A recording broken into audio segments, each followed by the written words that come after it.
기록을 하고 있습니다. 넙스 모델링 설명했고 미안합니다. 레이어에 대해서도 설명을 했고요. 커브 같은 경우에는 선 관련된 항목들을 커브라고 합니다. 커브랑 서피스랑 폴리서피스랑이 다 다른 개념이긴 해요. 커브는 2차원적인 거 중에서도 닫혀있지 않은, 아니 닫혀있는데 이게 원래 면을 선이 닫혀있고 그거를 면이라 그러잖아요. 근데 여기는 그냥 선으로만 돼 있는 빈 이렇게 사각형이 될 수도 있고 안에 좀 면으로 차 있는 사각형일 수도 있는데 걔를 커브랑 서피스로 이렇게 구분 지어서 생각을 하기도 합니다. 그리고 서피스가 모여가지고 닫힌 형태, 닫혀서 그냥 내가 봤을 때 내가 만든 이거 안에다가 물을 채워 넣으면은 어떤 구멍에서도 물이 새어나오지 않겠다 싶은 애들을 솔리드라고 하고요. 그냥 이렇게 얼기설기 서피스들로 구성된 애들 또는 이렇게 뭐 곡면 서피스들끼리 겹쳐 있는 형태 이런 애들을 그냥 폴리서피스라고 합니다. 이거는 각자 개체를 설명을 하는 거예요. 아무리 면이랑 면이랑 그냥 맞닿게 이렇게 만들어 놨다고 해도 얘네들을 둘이 붙여주지 않으면은 폴리서피스가 아니에요. 그냥 서피스 두 개가 되는 거지. 그리고 여기는 이게 직교하는 이렇게 교점에서 만나는 거에 대해서 좀 생각보다 까다로운데 한 점에서 만난다고 얘네가 이거를 두 개의 다른 개체를 합쳐주는 애를 조인이라고 보통 합니다. 조인이라고 하는데 조인이 안 되는 경우가 많아요. 예를 들어 이제 이렇게 면이 이렇게 두 개가 이렇게 끼워져 있거나 하는 애들은 조인이 안 돼요. 그냥 이 만나는 선이 꼭 있어야 되고 내가 교점이라고 인식할 만한 그래픽상에서 교점이라고 인식할 만한 선이 반드시 있어야 되고 얘 같은 경우에는 이제 면은 보통 4개 그러니까 사각형이라고 가정을 할게. 사각형이라고 가정을 하면은 4개의 선분이 얘네 끝점을 구성을 하겠죠. 그러면 이 4개의 선분이 어떤 방식으로든 서로 만나는 게 있어야지. 그리고 여기 약간 한 점에서 이렇게 뚝 만나버리는 게 아니라 좀 여러 점을 포함해가지고 만나는 이런 좀 직관적인 만남이 있어야지 얘네 둘이 조인이 됐든 빼는 게 됐든 어떤 그런 작업들이 가능합니다. 나중에 그거는 확인을 해보도록 하고 여튼 커브랑 서피스랑 폴리서피스 그리고 솔리드 이 정도만 알면은 오늘 하는 거는 좀 쉽겠다. 그리고 폴리서피스 같은 경우도 오픈 폴리서피스가 있고 클로즈드 폴리서피스가 있는데 이 클로즈드 폴리서피스가 아까 말한 솔리드라는 개념이 되는 겁니다. 안에가 꽉 차 있는 이제 안에가 꽉 차 있고 열려 있지 않은 폴리서피스를 클로즈드 폴리서피스라고 한다. 그걸 솔리드라고 한다. 그러면 이제 인터페이스를 잠깐 살펴볼 텐데 화면 공유를 좀 바꿔보고 잠시만요. 라이노를 껐나? 오케이. 라이노를 잠깐 켤게요.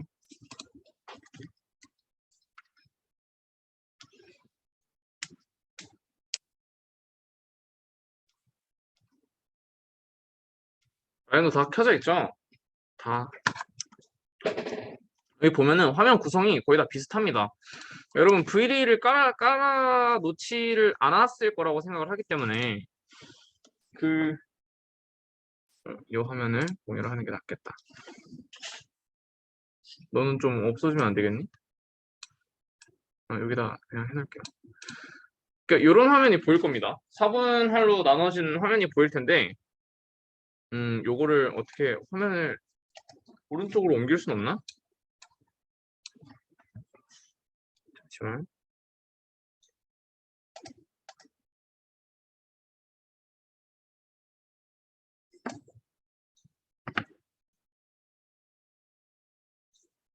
오케이.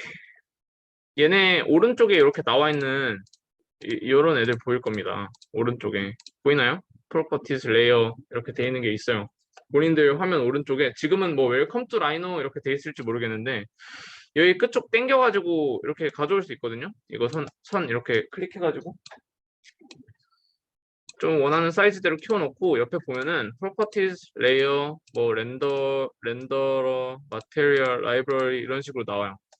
근데 여기서 거의 사용할 만한 거는 property랑 layer 정도밖에 없습니다. 이런 애들을 옆에 패널이라고 해요. 패널이 이게 모종의 이유로 작업을 하다가 꺼지는 경우들도 있어요.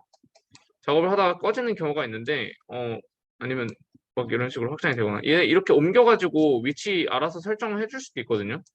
이렇게 떼올 수도 있고 왼쪽에 붙이겠다 싶으면 왼쪽에 붙일 수도 있고 오른쪽에 이렇게 붙이겠다 싶을 수도 있고 뭐 밑에다 넣거나 뭐 마음대로 할 수 있어요.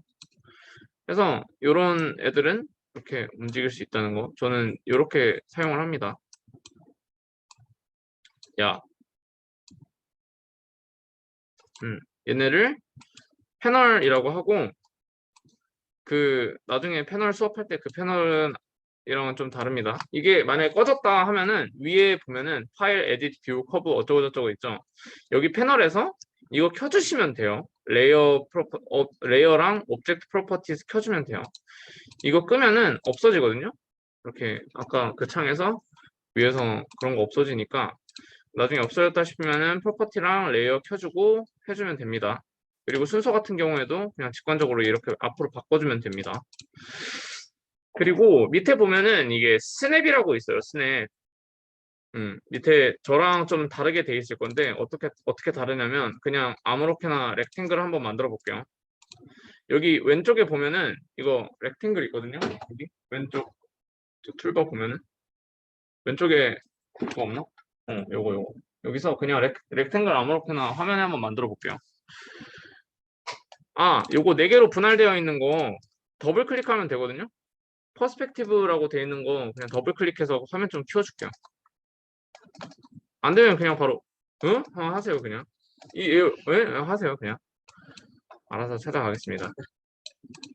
그래서 얘를 아마 선택을 해보면은 조금 다를 수 있어요. 선택을 하면은 여러분이랑 저랑 뭐가 다르죠? 저는 뭐가 뜨죠? 빨간색, 초록색, 파란색 이렇게 돼 있는 게 뜨죠? 근데 여러분 아마 안 뜰 거예요. 뜨는 사람 있나요? 없죠? 그게 밑에 있는 요 인터페이스를 끄고 켜고랑 좀 다르거든요. 밑에 건볼이라는 애를 켜면은 얘가 나오고 건볼 애를 끄면은 얘가 없어져요. 요거 밑에. 그리고 여기 그리드 스냅이라고 되어 있는 게 켜져 있고 꺼져 있고에 따라서 좀 다릅니다. 이 그리드 스냅 같은 경우에는 스냅을 어디다가 스냅을 해줄 거냐. 그러니까 이 그리드가 보통 1mm 단위로 설정이 되어 있습니다. 그러면은 이게 작업을 할 때에도 알아서 그 1mm 사이사이로는 마우스가 가지 않도록 설정이 되어 있어서 달라붙어요. 들러붙어요. 그냥 다른 그리드에다가. 그래서 1mm 단위로 있는 그리드에 내 마우스랑 가까운 부분부터 작업을 시작하게끔 얘가 설정이 되어 있어요. 그 애를 내가 정교한 작업을 해야겠으니까 스냅을 꺼줬으면 좋겠어 할 때는 스냅을 끄면 되는 거고 이런 거를 그리드 스냅이라고 하는데 한번 볼까요? 이거 드래그가 진짜 안 되네. 일로 와봐. 이렇게 있으면은 이렇게 만약에 폴리라인을 만들다 하면은 보이시나요? 이렇게 딸깍딸깍 해가지고 이 그리드 사이사이를 이게 마우스랑 가까운 부분으로 지네들이 잡으려 그래요. 제가 이거를 프로젝터가 이러니까 잠깐만 설정을 좀 할게요. 예.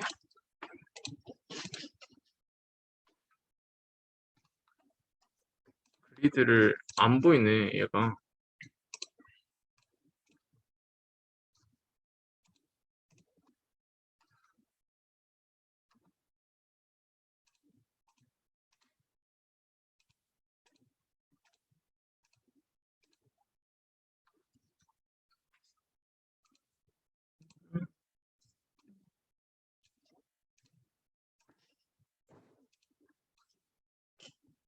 백그라운드 그냥 모르겠다.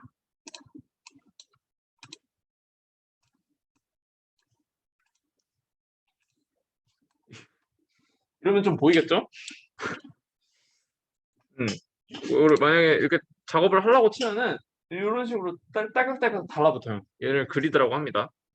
그래서 그리드 스냅을 끄면은 여기 이렇게 그냥 자유롭게 움직이면서 내가 원하는 위치에다가 놓을 수 있게 됩니다. 그리고 이 스냅이라는 거 말고 그리드 스냅 말고도 이 오른쪽에 보면은 오 스냅이라고 있어요. 여기 밑에 오 스냅 보이나요? 요거 오 스냅. 오스냅이라고 있는데 오스냅은 그리드 스냅이랑 다르게 이제 좀 특정한 위치에다가 스냅을 해줬으면 좋겠다 하는 애들을 오스냅이라고 합니다. 다시 한번 설명을 좀 하기 위해서 원점부터 한 이 정도 길이에 있는 애 컬러를 좀 괴랄하게 설정을 해보자. 노란색. 아, 이것도 골 때리네. 미안합니다. 이거 그리드 라인을 조금만 옅게 해보자.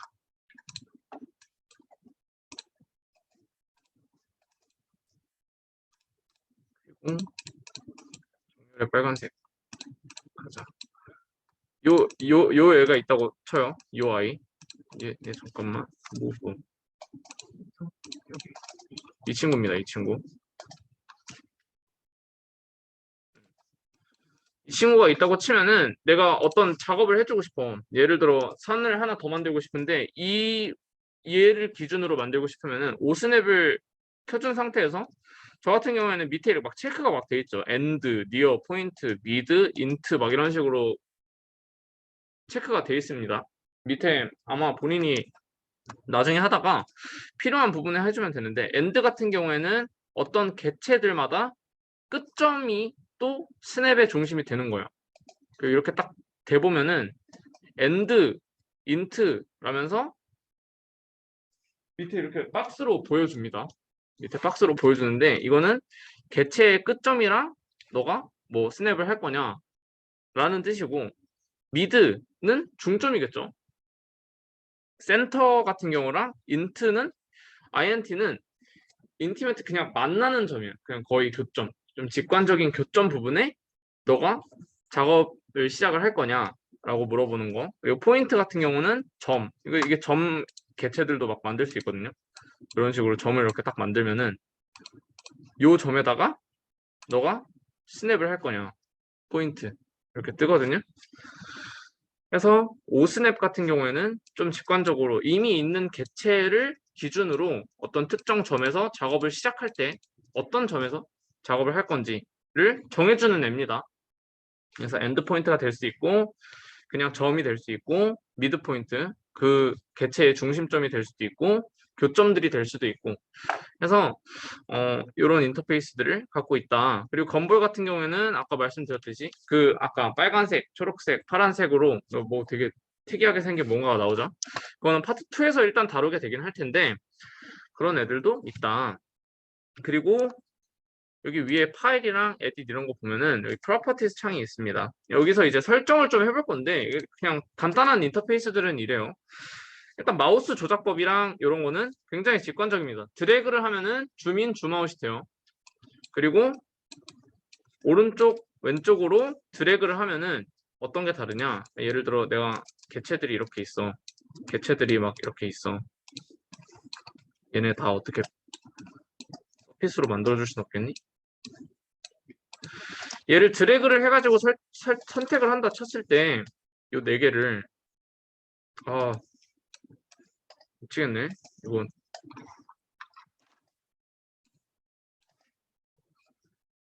이걸로 할게요. 서피스로.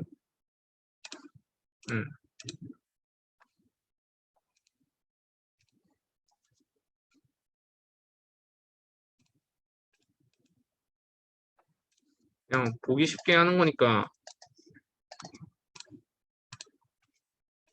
개체가 4개가 있다 했을 때 왼쪽으로 드래그하는 거랑 오른쪽으로 드래그하는 거랑 차이가 좀 있습니다. 만약에 이거를 선택을 하려고 보통 이렇게 왼쪽으로 드래그를 하면은 선택이 안 돼요. 왜 돼? 오른쪽으로 하면 안 돼요. 왜 돼?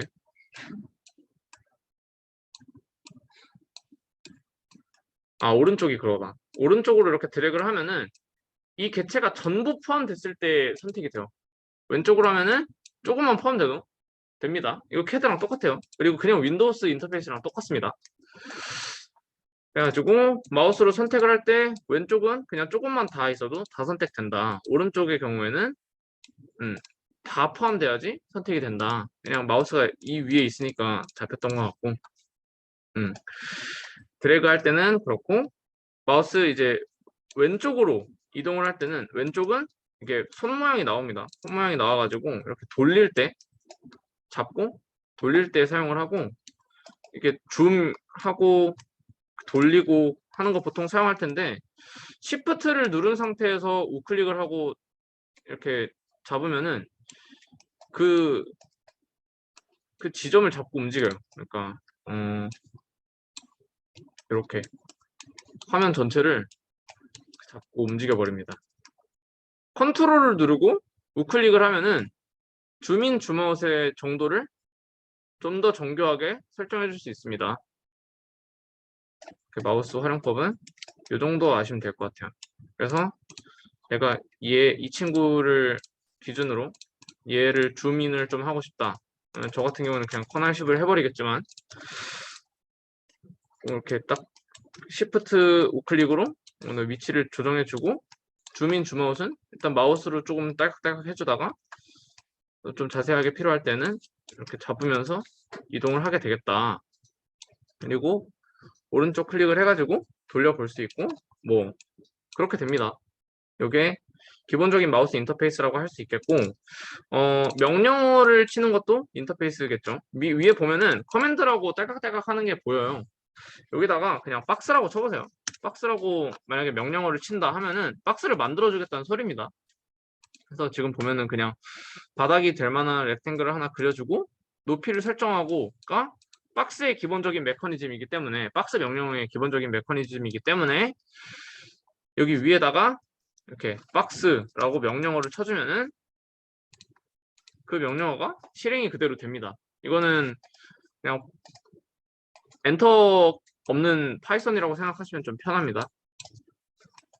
줄로 이렇게 드르륵 하는 게 아니라 명령어가 그냥 바로바로 된다. 그리고 이제 설정을 좀 해볼 건데, 저 같은 경우에는 이렇게 Z축이 이렇게 쭉 올라와 있어요.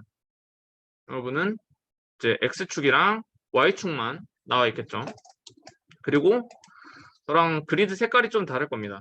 그리드 색깔도 제가 설정을 좀 따로 했겠죠. 위에 파일 보면은 여기 파일에 Properties 이렇게 있습니다. 파일 Properties. 여기서 설정을 좀 해줄 거예요. 우리가 보통 작업을 할 때 집을 예시로 들게. 집을 예시로 들면은 밑에 면이 한 몇 미터짜리 집을 할까요? 그냥 좀 작다고 생각해가지고 4m라고 생각을 해볼게요. 4m짜리를 쫙 그리면은 4m 바이 4m, 그리고 높이도 한 3000이라고 칩시다. 이런 상자를 만들잖아요. 그럼 이 그리드가 얼마나 작은지 벌써 상자 그리드를 벗어납니다. 그래서 그리드 위에서 좀 작업을 하고 싶고, 이 그리드가 아까 말했듯이 1mm 단위로 스냅이 잡히는 게 아니라 나는 좀 그냥 10cm 단위로 잡히던지 아니면 1cm 단위로 좀 잡혀줬으면 좋겠다라고 했을 때 그 그리드를 설정할 수 있는 것도 바로 설정창에서 할 수 있는데, 이 파일에 보면은 프로퍼티즈에서 이렇게 좀 할 수 있어요. 위에 보면은 여기 그리드라고 있습니다. 도큐멘트 프로퍼티즈에 그리드라고 있는데, 여기서 그리드 몇 개, 마이너 그리드 라인 스페이싱은 최소 그냥 스냅 단위예요. 최소 스냅 단위. 그리고 메이저 라인은 몇 개의 마이너 라인마다 메이저 라인이 그어졌으면 좋겠는지 해서, 저 같은 경우에는 그리드를 그냥 1000개의 그리드 라인, 그리고 10mm마다, 그리고 10cm마다 메이저 그리드가 있었으면 좋겠다. 그리고 그리드 라인 보여주고, 그리드 엑시스 보여주고, 뭐 스냅 스페이싱은 10mm로 해줘라. 이런 식으로 설정을 할 수가 있어요. 그럼 아까 그 4m짜리 박스도 10m, 10m짜리 그리드일 거 아니야. 그러면은 이 안에 정상적으로 안착을 하게 됩니다. 무슨 느낌인지 알겠죠? 그래서 그리드는 이런 기능이다. 이렇게 자세히 또 들어가서 보면은 이 마이너 그리드가 1cm 단위이기 때문에 1cm로 이 정도가 한 10cm가 되겠구나 라는 생각을 또 할 수 있겠죠. 여튼 그리드를 본인이 원할 때 조정을 할 수가 있다. 그리고 보통 내가 뭘 해야 될지 모르겠을 때는 1000에 10에 10 두고 그냥 작업을 시작하시면 됩니다. 보통 10m 이내의 작업물을 먼저 만든 다음에 디벨롭을 시키거나 아니면 하기 때문에 1000, 10, 10으로 하고, 좀 큰 프로젝트를 할 것 같다 싶으면은 뭐 만에 10에 10 이런 식으로 시작을 한 다음에 나중에 그리드가 필요한 만큼 그냥 조정을 해주시면 돼요. 이 밑에 옵션 같은 경우에는 막 appearances 이렇게 나오거든요. 그러면 제가 아까 설정했던 뭐 백그라운드는 무슨 색깔로 할 건지, 메이저 그리드는 어떤 색깔로 할 건지, 뭐 마이너 그리드는 어떤 식으로 할 건지, 이거 같은 경우에는 나중에 렌더링도 귀찮고 다이어그램 만들기 귀찮을 때 윈도우스 캡처라는 기능을 사용을 하게 될 텐데요. 그리드를 예쁘게 설정을 해두고 그 위에다가 라인 타입을 알아서 예쁘게 또 설정을 해가지고 놓으면은 그 자체가 다이어그램이 되는 경우도 덜어 있습니다. 그럴 때 쓰기도 하고 본인이 편한 만큼 인터페이스를 조정해서 쓸 수 있는 기능입니다. 키보드 같은 경우에는 나중에 다시 설명을 해줄 텐데 이 커맨드 본인이 잘 쓸 것 같은 단축키들을 설정해가지고 이 여기다가 써놓고 단축키를 쓸 수 있게 만든 그거예요. 요거는 이제 모델링 에이드에 들어가가지고 건볼 이렇게 하면은 enable 건볼, 스무드 건볼 해가지고 아까 봤던 건볼 껐다 켰다 했던 거 기억나죠? 밑에 그 건볼의 사이즈라든지 그런 것들을 뭐 조정할 수 있는 친구입니다. 그리고 아까 X, Y, Z축에서 Z축 제가 아까 했던 거는 맨 밑에 뷰 들어가 보면은 디스플레이 모드라고 있습니다. 디스플레이 모드.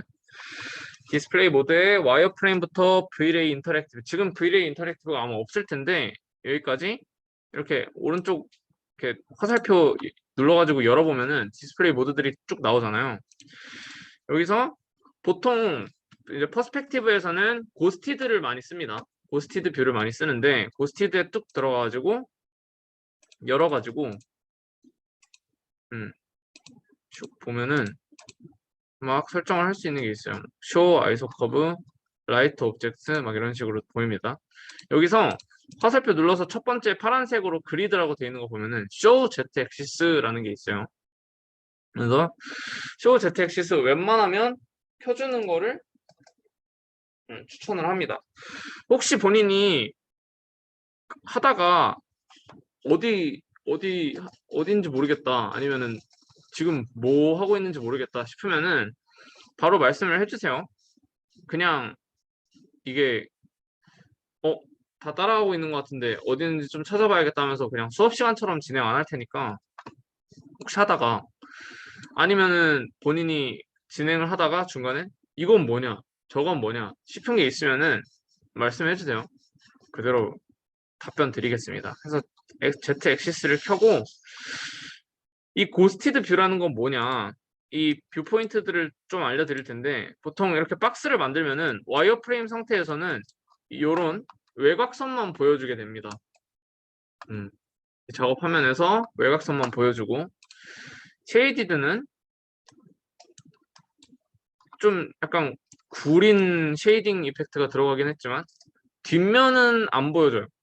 뒷면은 안 보여주고 화면에서 지금 보이는 부분만 음영 있게 표시를 해줍니다.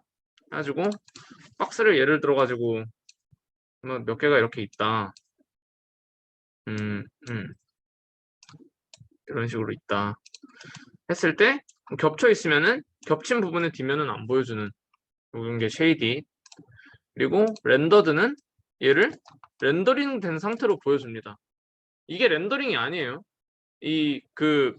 나중에는 V-Ray를 사용해서 좀 정상적으로 렌더링을 할 텐데 렌더드는 여기서 우리가 입혀준 재질이 있어요. 여기 오른쪽에 보면은 레이어스에 얘는 디폴트 레이어에서 우리가 작업을 하고 있어요. 레이어도 더블 클릭하면은 작업할 레이어가 변경이 됩니다. 근데 지금 디폴트에서 움직이질 않았으니까 디폴트 레이어에서 작업을 하고 있겠죠. 그러면 디폴트 레이어의 오른쪽에 보면은 머티리얼이라고 되어 있어요. 우리가 근데 지금까지 재질을 설정을 한 적이 없죠. 그래서 흰색의 기본 재질을 얘 라이노상에서는 입혀줬는데 그거를 렌더드에서 이런 식으로 출력을 해주는 겁니다. 얘를 레이어 1로 한번 옮겨볼게요. 그냥 옮기는 것도 나중에 알려드릴게요. 얘네 두 개는 다른 레이어에 있는 애들입니다. 다른 레이어. 색깔이 좀 다르죠? 아예 파란색 레이어로 옮겨놔야겠다. 이런 식으로 레이어가 두 개가 다른 애들이에요. 표시가 될 때는 다른 뷰들, 이제 고스티드나 쉐이디드 같은 경우에서는 여기서 설정한 이 레이어 색깔을 따라갑니다. 재질을 표현해 주진 않아요. 레이어 색깔만 반영을 해서 표시를 해주고 렌더드 같은 경우에는 이 레이어 색깔을 무시하고 머테리얼만 표시를 하게 되는데 그냥 간단하게 얘를 유리라고 생각을 해가지고 유리 그냥 오케이 해볼게요. 그러면은 얘는 유리고 뒤에 있는 애는 흰색이 기본 머테리얼일 때 렌더링된 대략의 것을 보여줍니다. 이런 식으로 렌더링을 하진 않아요. 이게 라이노 기본 렌더링 옵션에서 이렇게 하는 거고 굉장히 용량을 덜 잡아먹는 방식이기 때문에 유리가 이런 식으로 구리게 표현이 됩니다. 그래서 다시 두 개가 있는 거를 그냥 딱 보여드리면은 렌더드 같은 경우에는 쉐이더와 비슷하지만 그냥 머테리얼의 재질을 그대로 보여주는 거. 그리고 고스티드 같은 경우에는 얘를 보통 많이 쓰게 될 텐데 뒤에 있는 애들도 어느 정도 표시를 해줍니다. 뒤에 있는 애들도. 그리고 상자로 예시를 들면은 상자 뒷면이 그냥 원래 같으면 안 보이잖아요. 근데 직관적으로 뒷면도 표시를 해줍니다. 그래서 작업을 할 때 보통 이거를 많이 쓰게 될 거예요. 고스티드 뷰를. 왜냐면 여기서 작업을 하고 싶은데 이 뒷면이 스냅이었으면 좋겠다라는 생각을 하잖아요. 일일이 돌려줄 필요 없이 뒷면부터 작업을 해주면 되는 거니까. 얘는 또 보면은 뒤에 이렇게 붙어 있죠. 앞에서 작업을 했는데도. 여튼 고스티드를 이럴 때 쓰게 된다. 그래서 고스티드에다가 Z축을 표시하게끔 이렇게 설정을 해주는 게 좋겠다라는 겁니다. 엑스레이는 안 쓰게 될 거예요. 엑스레이는 왜 있는지 모르겠는 기능이에요. 라인 웨이트가 다 비슷비슷하게 표시가 되거든요. 뒷면이든 앞면이든. 그래서 생각보다 다이어그래매틱하게 뭔가가 나오는데 다이어그램에 쓸 만큼의 퀄리티는 뽑아주지 않습니다. 테크니컬은 얘는 제가 좀 자주 사용을 하는데 이런 식으로 비슷하게 뒷면도 표시를 해주지만 뒷면은 점선으로 나타내기도 하고 그래서 뭔가를 그냥 뭔가 그냥 간단하게 라인으로만 표시를 하고 싶다 할 때 이렇게 사용을 합니다. 테크니컬. 아티스틱은 조금 용량을 먹어요. 얘가 좀 더 용량을 먹을 거야. 좀 입체적으로 표현을 해주는데 그림자랑 이런 것들을 표현을 해주는데 쓸 일이 잘 없어요. 펜도 그냥 외곽선은 두껍게 그리고 내부를 구성하는 커브들은 좀 얇게 해가지고 표현을 해주는 아이가 펜. 아크틱은 아까 렌더랑 좀 비슷한 느낌인데 얘는 뭔가 몽글몽글하게 있어야 될 이제 빛 요소들을 어느 정도 무시하고 보여주는 애를 악틱으로 생각을 하면 되겠습니다. 여튼 이런 애들이 있으니까 레이트레이스는 그거예요. 렌더링이에요. 근데 굳이 노트북이라면 이 기능은 사용하지 않는 거 추천드립니다. 고스티드에서 그러면 작업을 계속 시작을 해볼 텐데 이 뷰포트가 아까 더블 클릭해가지고 우리 퍼스펙티브로 넘어왔잖아요. 뷰포트가 총 4개가 있어요. 이렇게 4개가 이렇게 있습니다. 대충 보면은 직관적으로 알겠지만 탑뷰는 위에서 본 뷰예요. 보통 도면을 이 방식으로 출력을 하죠.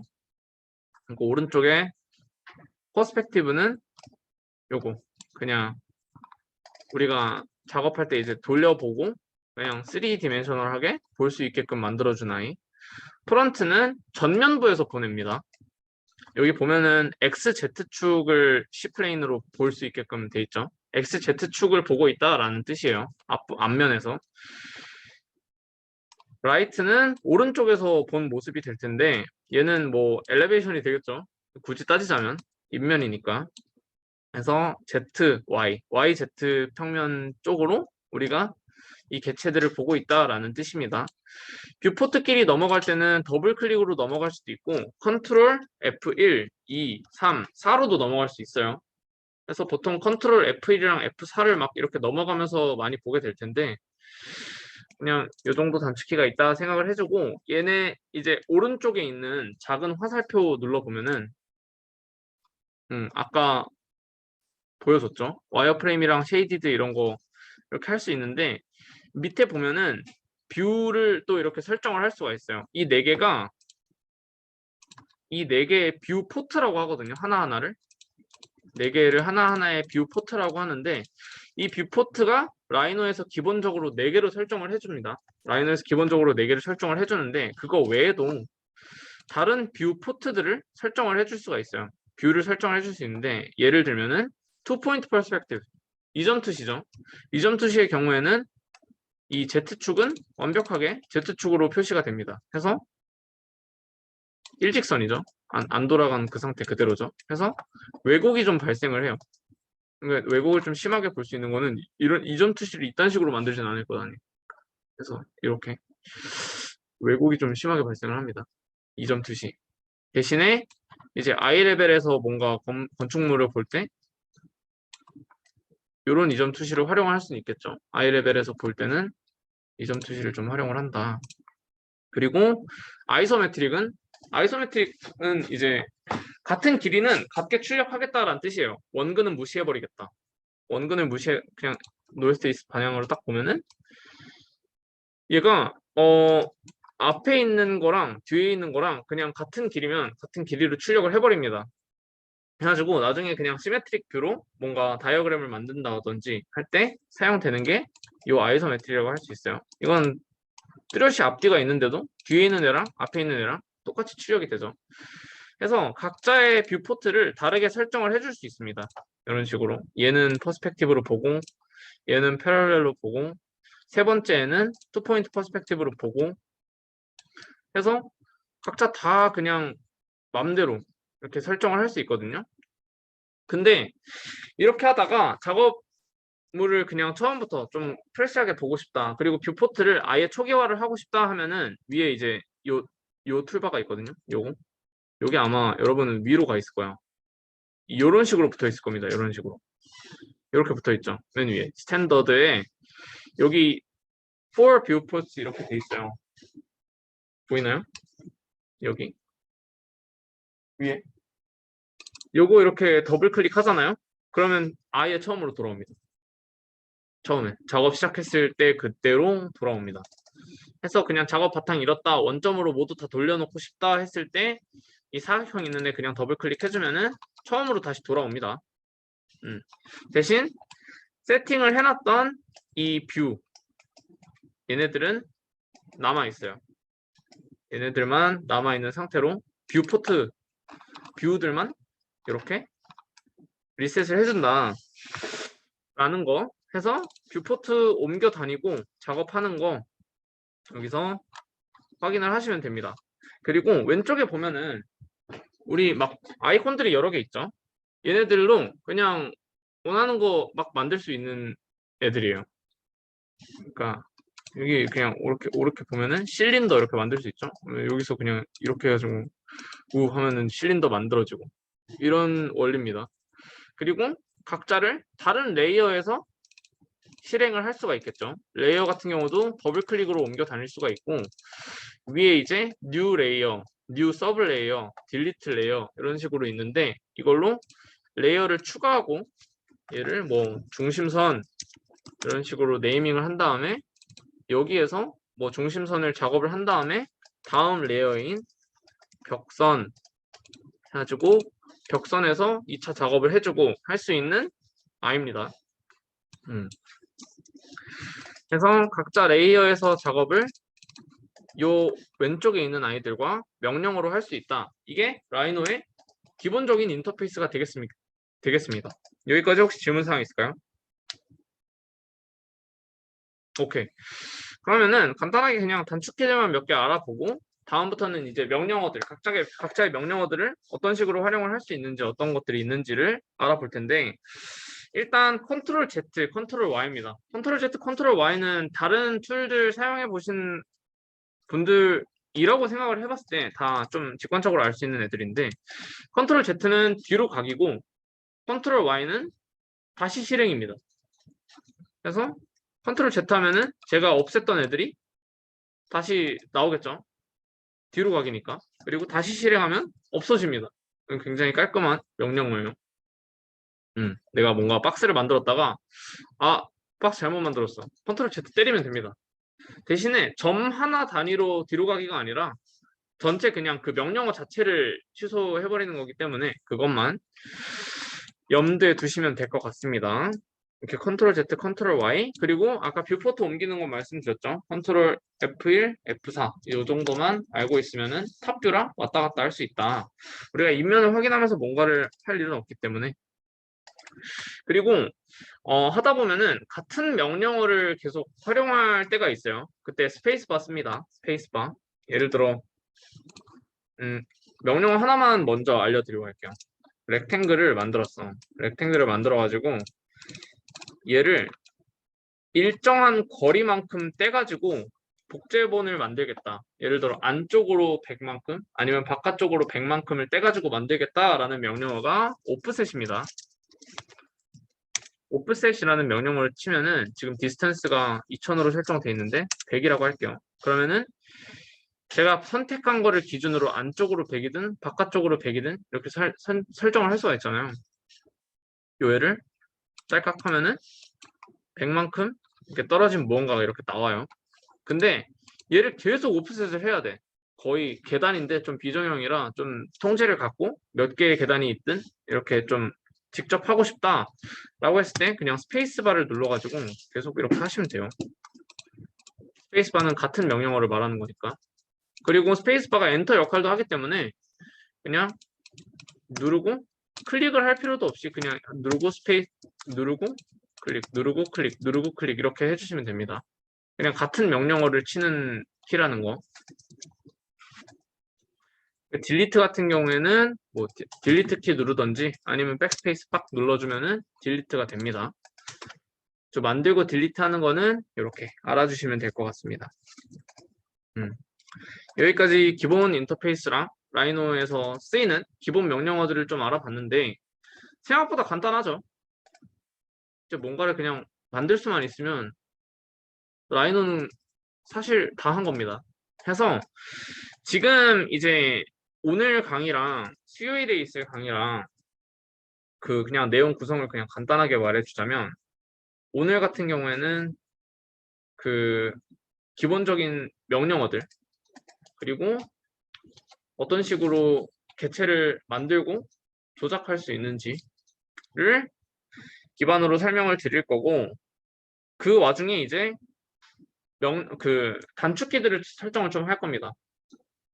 우리가 좀 편안하게 빠르게 뭔가를 만들기 위해서 손에 익었으면 좋겠고 실제로 좀 쓰이는 단축키들을 몇 가지 알려드릴 거예요.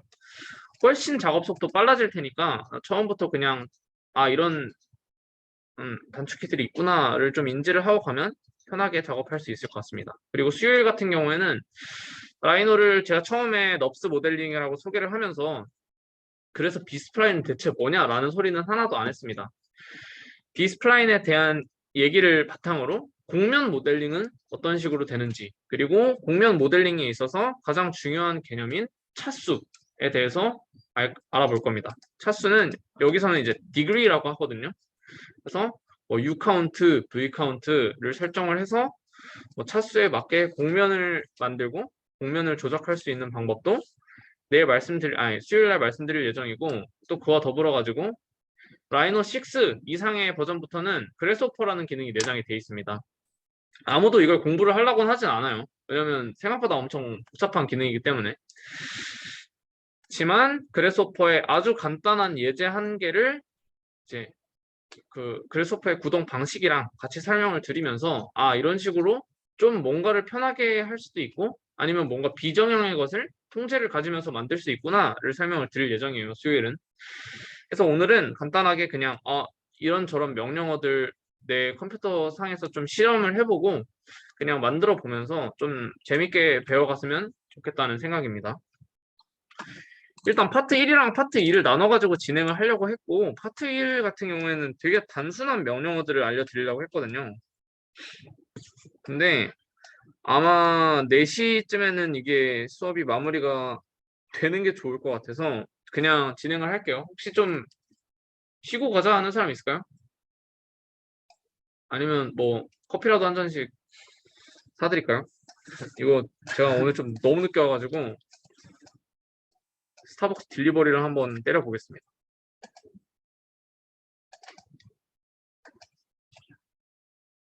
혹시 안 먹는 사람? 그러면 본인 먹을 메뉴를 알려주세요. 사이즈는 톨로 통일입니다. 네.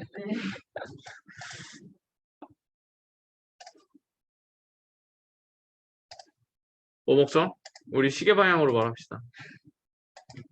모자 선생님 이름이 뭐예요? 저 차승민이요. 차승민 씨. 카라멜 프라푸치노? 카라멜 프라푸치노? 아 좋아. 카라멜 프라푸치노가 있나요? 있는 거 같아요. 있다. 한번 먹어봤어요. 사이즈는 네, 톨로 그겁니다. 네. 통일이에요. 밀어요. 복숭아 먹어. 복숭아 플래치노. 한명에서 이거 있구나. 여기 나 있는데 누구 있네? 내가 추천해줄게. 진짜 맛있는 거 알지?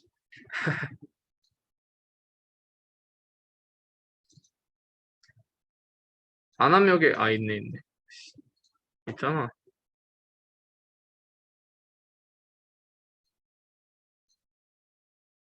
다음 이름이 뭘까요? 저 김지승이요. 김지승 씨는 그러라고? 얘 그냥 자몽머니 블랙도 이거 장원이 블랙. 자업을 굿. 뭐였는데요? 그냥 굉장히 세 개도 아이스로요? 아니 뜨거운 거. 그냥 아이스로.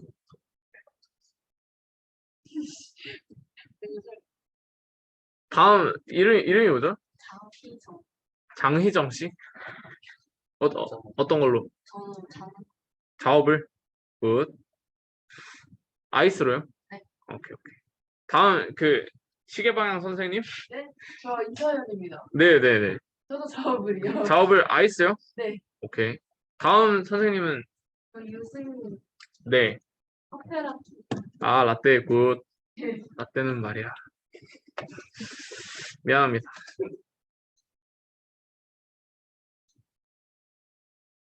뜨거운 걸로요? 아니요 아이스. 편견이 없습니다. 다음 이제 마지막 저 유진우에 류진호 씨는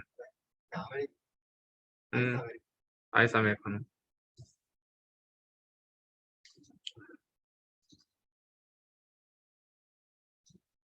오케이.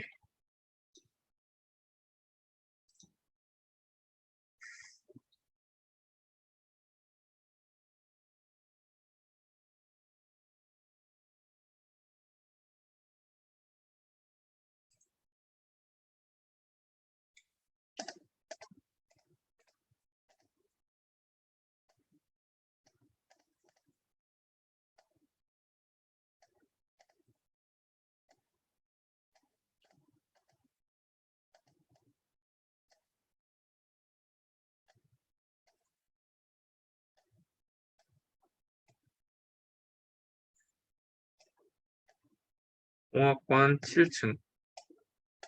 오케이.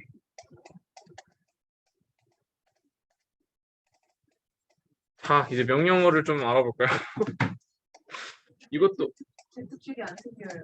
Z축? 그거 했는데. 고스티드로 넘겼나요? 네? 이거 뷰 고스티드로 설정했나요?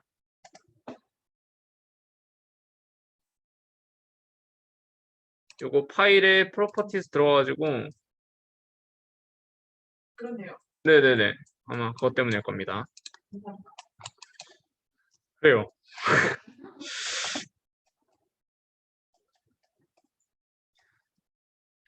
오늘 말한 내용들 그냥 되게 간단하게 정리했던 거거든요. 그 파워포인트에 쿼리 그대로 집어넣은 거니까 모르겠으면 그냥 딸깍딸깍 하나씩 눌러보면서 알아가세요. 우리 공돌이들이니까 그건 되잖아요. 하나씩 그냥 알아봅시다. 폴리라인은 요거요. 요거 위에 왼쪽 기준으로 왼쪽 두 번째 칸 에 있는 애가 폴리라인입니다. 폴리라인은 그냥 선 여러 개를 이은 형태를 만들어주는 아이예요.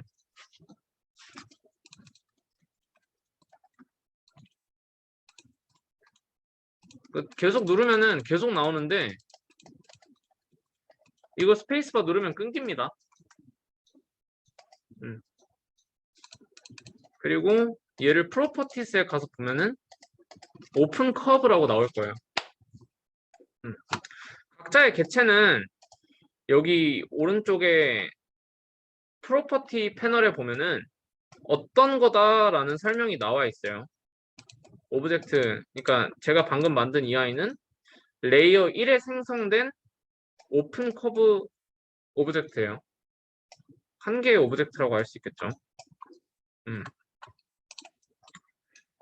이런 식으로 만들어줄 수 있습니다. 폴리라인은 진짜 그냥 여러 개의 커브가 합쳐진 형태를 만들어주는 아이이기 때문에.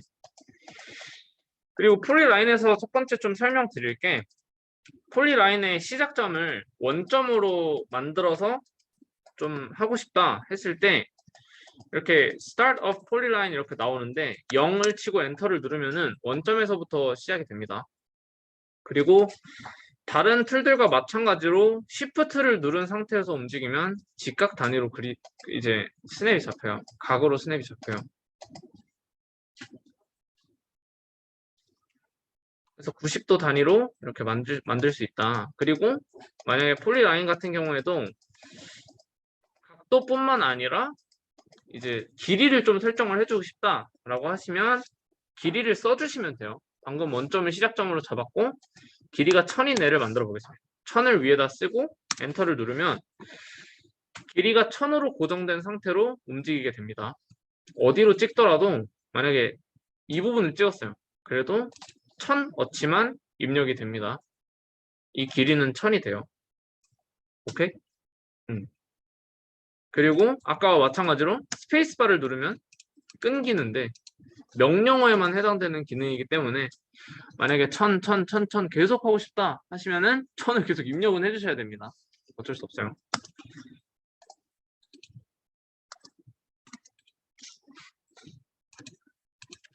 여기까지 됐나요?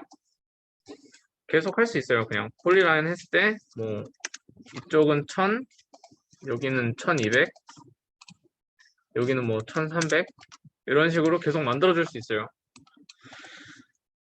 각도 설정 같은 경우에는 올소를 잡아주면 되는데 올소는 이제 각을 90도 단위로 잡아주게 되는데 올소는 이제 설정을 또 따로 할 수 있어요. 여기서 올소 스냅을 뭐 15도 단위로 맞춰줄 거냐 뭐 30도 단위로 맞춰줄 거냐는 프로퍼티즈에서 다시 설정을 할 수 있습니다.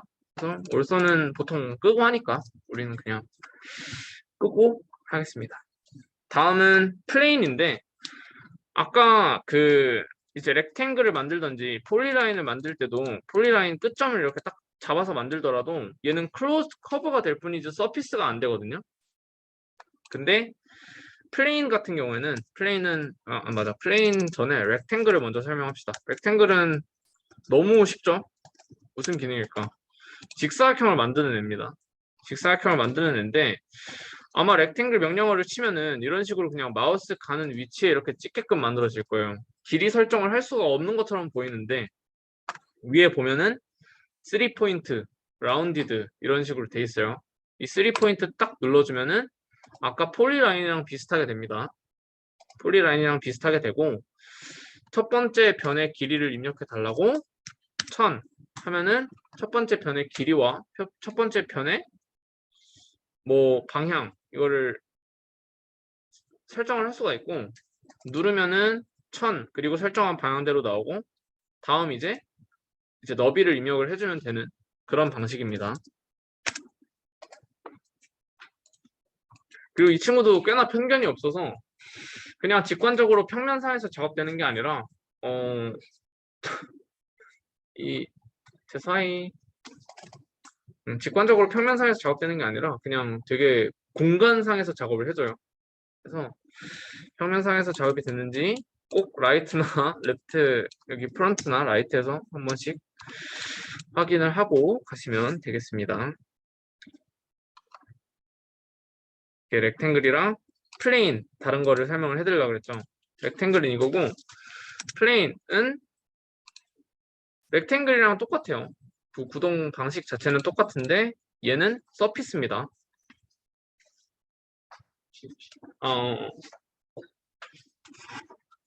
충전기?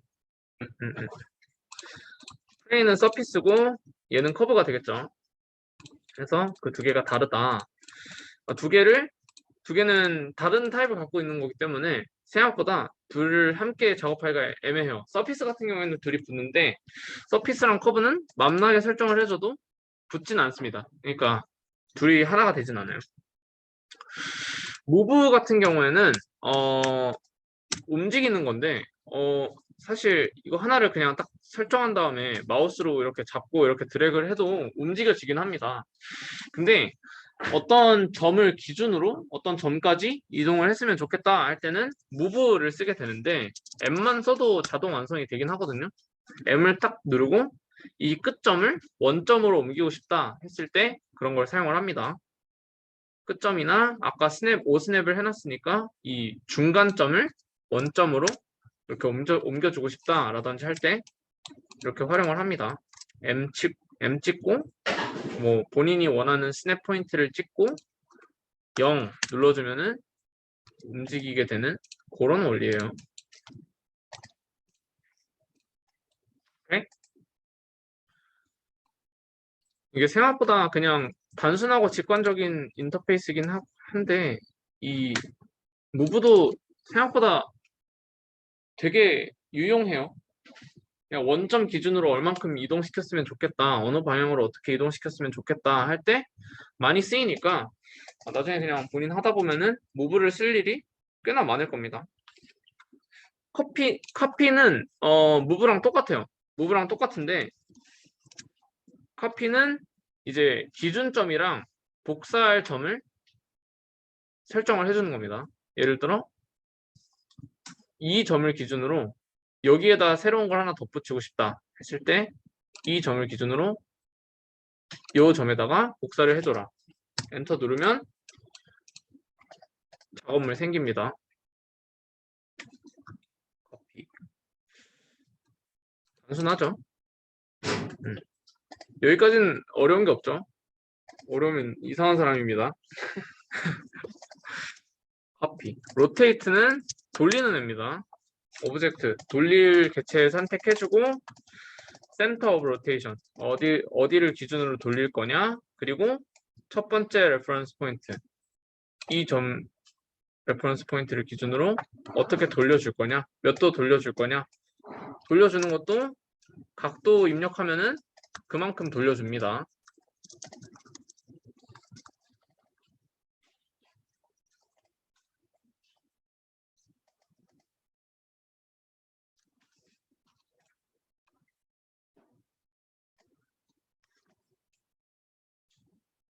그리고 아까 설명드렸던 오프셋이라는 기능인데 오프셋이라는 기능은 한 커브에서 일정 거리만큼 이격시킨 커브를 만들어주는 아이예요.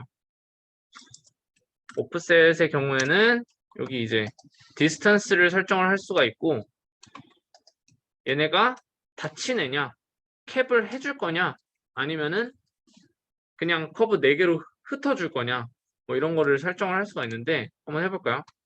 캡 none으로 하고 뭐야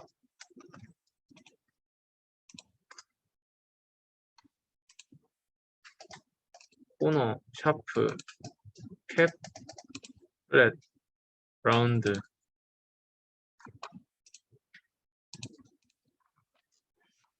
나는 이게 무슨 메커니즘인지 아직도 이해가 안 되네. 캡 none both sides 하면은 그냥 양쪽에 이렇게 되는 거고 아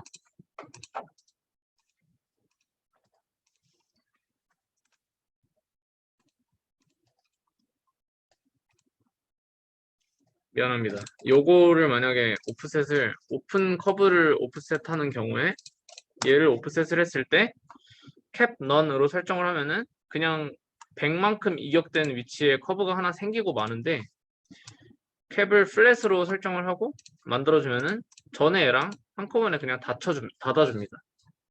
닫혀있는 애에서는 애초에 안 되는 거였어.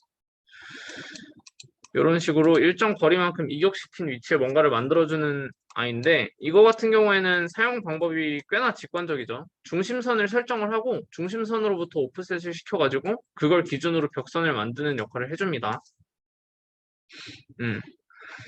익스트루드 같은 경우에는 푸시 앤 풀이랑 동일한 기능이라고 생각을 하시면 돼요. 예를 들어 렉탱글을 이렇게 딱 만들었다 했는데 익스트루드 같은 경우에는 익스트루드 커브가 있고 그냥 익스트루드라는 명령은 없어요. 커브와 서피스가 있는데 본인이 익스트루드 하려는 대상이 서피스인지 아니면 커브인지를 잘 확인을 하고 커브니까 커브 select curves to extrude 한 다음에 엔터를 누르면은 일정 높이만큼 그리고 그 커브의 노멀 방향 그러니까 벡터라 그래야 되나? 그 방향으로 일정 거리만큼 두께를 부여를 합니다. 두께를 부여합니다. 그래서 이거 같은 경우에도 extrusion distance라고 해놓고 이렇게 괄호가 쳐져 있는데 여기서 100만큼만 할 거다, 1000만큼 할 거다, 10,000만큼 할 거다 높이 정도는 설정을 해줄 수가 있고 여기에 보시면은 디렉션도 설정이 가능합니다. 디렉션 설정 가능해서 디렉션이 윗방향으로 할 건지 아니면은 좀 사선 방향으로 익스트루션을 시켜줄 건지 다 설정이 가능하고 그거 같은 경우에는 한번 예시를 들어볼까? 이 방향으로 익스트루션을 시켜봅시다. 익스트루드를 시키는데 아니 얘랑 이거랑 만나는 방향으로 익스트루드를 시켜주고 싶다 했을 때 디렉션을 이런 식으로 설정을 해줄 수가 있겠고 그러면 익스트루션이 대각선 방향으로도 가능해지게 됩니다. 그리고 여기 보면은 디렉션 설정 가능하고 솔리드 예스 노 이런 식으로 설정을 할 수가 있는데 솔리드 예스로 풀면은 이 결과물이 솔리드가 나오게 되고 노로 하면은 그냥 벽면 정도만 나오게 됩니다. 그래서 솔리드 예스 노 있는지 확인 꼭 해주시고 솔리드 예스 돼 있는 상태에서 딱 만들어 주시면 되겠습니다. 그러면은 결과물이 closed solid polysurface가 나오겠죠. 그래서 closed solid polysurface끼리 뭔가를 뭐 조작을 하고 할 수가 있다. 오케이. 다음 기능은 트림입니다. 트림은 잘라낸다라는 뜻인데요. 어떤 선이나 면을 기준으로 그것과 겹치는 부분을 잘라주겠다는 의미예요. 예를 들어 이 렉탱글이 있죠. 이 렉탱글이 있으면은 이 렉탱글이랑 적당히 겹치게끔 칼이 되는 애를 이렇게 만들어 줄 겁니다. 그래서 이걸 기준으로 이 윗부분을 잘라낼 건데 트림이라는 명령어를 그리고 뭔가를 잡은 상태에서 명령어를 입력하면은 자연스럽게 그걸 첫 번째 대상으로 인식을 하니까 그냥 통제권을 갖고 뭔가를 하고 싶다 했을 때는 그냥 배경 화면에 이렇게 두고 명령어 입력하시는 거 추천드리고 그리고 개체를 한 개, 두 개 이렇게 여러 개 설정을 할 때는 이렇게 잡을 때에는 Shift를 누르고 하시면 돼요. Shift를 누르고 하면은 두 개가 잡히고 만약에 이 중에서 한 가지 구성 요소를 빼고 싶다 그러면 컨트롤을 누른 상태로 이렇게 잡아주시면 됩니다. Shift와 컨트롤은 이런 식으로 씁니다. 컨트롤 Shift 동시에 누르면 이 개체의 한 요소만 선택을 할 수가 있어요. 예를 들어 이렇게 한 변만 선택을 해서 얘네를 움직인다든지 할 수가 있습니다. 그리고 아까부터 조금 보신 분들은 알겠는데 이 건볼의 활용이 건볼은 그냥 어떤 개체를 이 방향으로 움직이든지 뭐 올리고 내리고 하는 것뿐만 아니라 돌리고 이 방향으로만 움직이고 하는 것들이 가능한 애예요. 건볼 같은 경우에는 파트 2에서 알려드릴 테니까 일단은 컨트롤과 시프트, 컨트롤 시프트의 기능만 알아주시면 될 것 같아요. 그냥 하나만 얘기하자면 요거 이렇게 화살표가 이렇게 뚱뚱뚱 나와 있는데 여기서 이렇게 누르고 이 방향만큼 얼마로 움직일래? 라고 그냥 치면은 그 건볼 상에서 그 지정된 방향 따라 해줍니다. 그리고 나중에 알려드릴 기능 중 하나인데 건볼 릴로케이트라는 기능이 있어요. 건볼 릴로케이트는 건볼의 위치를 바꿔서 조작에 용이하도록 만드는 아이입니다. 이건 나중에 설명을 드릴게. 그래서 트림으로 다시 돌아가서 설명을 드리자면 트림 명령어를 딱 쳐보면은 select cutting objects가 나오는데 cutting objects는 칼이란 뜻이에요. 칼. 어떤 걸 기준으로 자를래 라는 소리고 엔터를 누르면은 select objects to trim 이라고 나오는데 이걸 기준으로 윗부분에 있는 애를 선택을 해주면 그 부분이 잘려 나갑니다. 이런 직관적인 I라고 생각해 주시면 될 것 같아요. 컨트롤 Z를 눌러서 전으로 돌아왔고 트림이랑 비슷한 기능인데 원본 있는 애들은 그냥 남기고 싶다 했을 때는 스플릿을 해주면 되는데 오브젝트 스플릿 한 다음에 엔터 커팅 오브젝트를 누르는 거 아까랑 뭔가 다르죠. 처음에 트림 같은 경우에는 칼을 먼저 선택을 해주고 이제 자를 애를 먼저 나중에 이제 고르게 되는데 얘 같은 경우에는 어떤 오브젝트를 기준으로 나눠줄 거냐를 먼저 선택을 하고 그 다음에 칼을 선택을 합니다. 그래서 동일한 시퀀스로 선택을 했는데 이걸 기준으로 얘가 잘린 모습 볼 수 있죠. 그렇게 트림이랑 스플릿을 생각해 주시면 될 것 같아요. 근데 이게 서피스에도 적용이 가능합니다. 서피스에도 적용이 가능한데 예를 들어 요런 두 개가 있어. 요런 두 개가 이런 식으로 돼 있고 이렇게 돼 있다고 칩시다. 그래서 좀 더럽네. 이거 흰색으로 바꿔줄게요. 이렇게 돼 있다고 치면은 트림은 얘를 기준으로 이렇게 잘라낼 수도 있어요. 서피스들끼리도 가능합니다. 그리고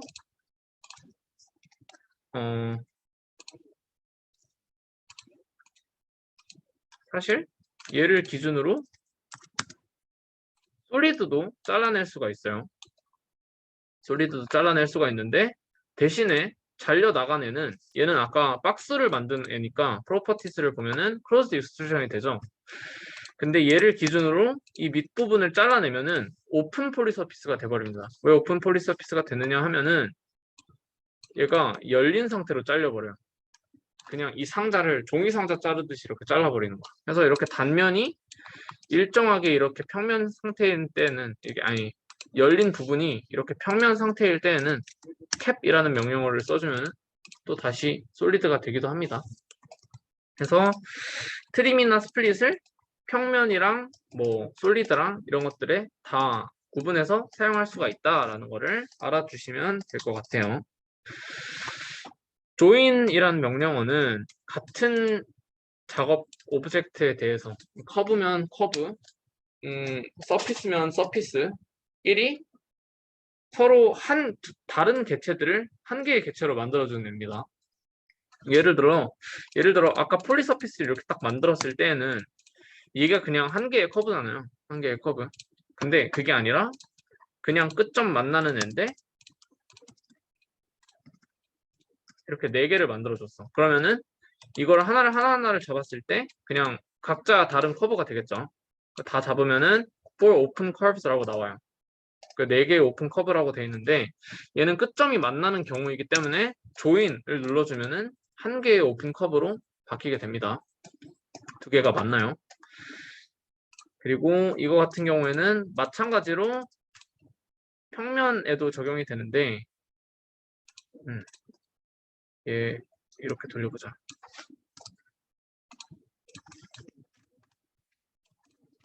이렇게 있죠? 그러면은 두 개가 다른 서피스인데 두 개 그냥 조인 해주시면 하나의 오픈 폴리 서피스로 되게 됩니다. 그래서 하나의 선을 조작을 하면은 두 개가 동시에 움직이는 거를 보실 수가 있어요. 근데 여기서 약간 조심할 게 하나 있는데 그냥 한 점에서 두 커브가 만난다고 그 조인이 되거나 하는 게 아니라 정말 말 그대로 끝과 끝이 맞닿아 있는 형태여야 돼요. 예를 들어 커브가 교점이 생겨 있는 경우에는 둘은 조인이 안 돼요. 둘은 조인을 어떻게 해도 안 됩니다. 그래서 이 같은 경우에 트림을 해도 이런 식으로 중간에서 만나는 점이 있더라도 두 개는 조인이 안 돼요. 이거는 서피스도 마찬가지로 적용이 됩니다. 그렇게 조인은 그냥 끝과 끝이 만나는 경우에만 가능하다라는 거 알아주시면 되겠습니다. 그리고 이것과 반대의 기능, 이렇게 모여있는 직관적으로 한 점에서 만나 있는 애들을 여러 가지 요소로 분해해주는 애를 익스플로드라고 하는데, 얘를 다시 익스플로드를 하게 되면은 이 끝점을 기준으로 두 개로 나눠지게 됩니다. 이거의 기능을 좀 전화가 오냐? 안 받고. 박스를 만들면서 설명을 해드리는 게 딱 좋을 것 같은데, 박스를 이렇게 딱 만들었을 때 얘는 6개의 면으로 구성이 되어 있죠. 클로즈드 익스트루션이죠. 얘를 익스플로드를 딱 해주면은 어떻게 되냐? 6개의 서피스로 나뉘게 됩니다. 각자의 면에 따라 이렇게 다 이렇게 나뉘어져요. 그리고 얘네를 다시 잡아가지고 조인 해주면은 4개가 겹쳐져 있는 형태의 오픈 폴리 서피스가 이렇게 만들어집니다. 오케이? 왜 전화가 오지? 누구지?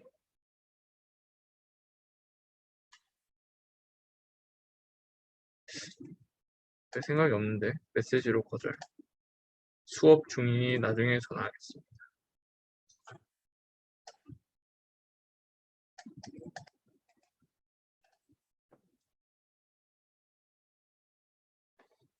응? 아, 피가 왔구나. 받을 거야.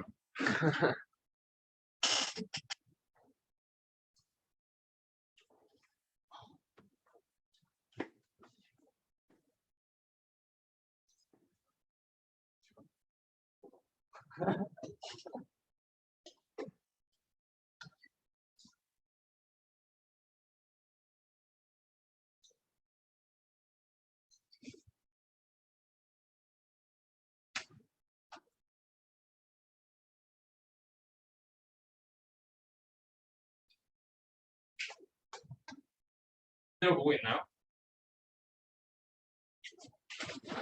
근데 지금까지 뭐 한 걸로 뭘 만들 수는 없을 거예요.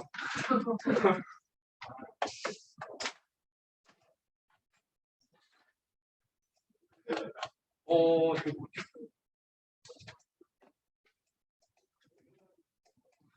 어디요?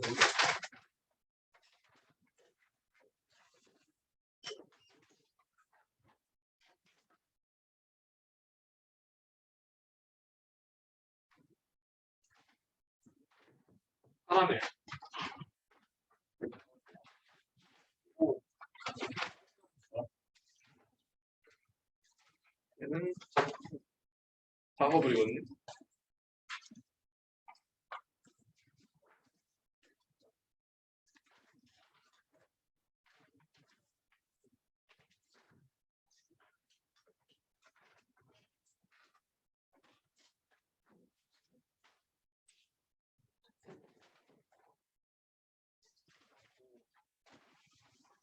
할 때 있어요.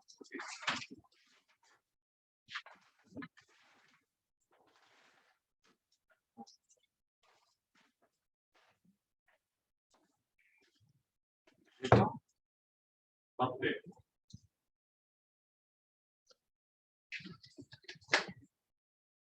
예, 아이스. 아, 맞죠. 네. 예, 됩니다. 그 값이라고요.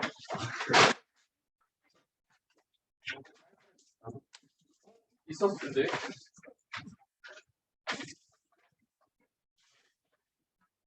네, 있네요. 살짝 어떤 부분?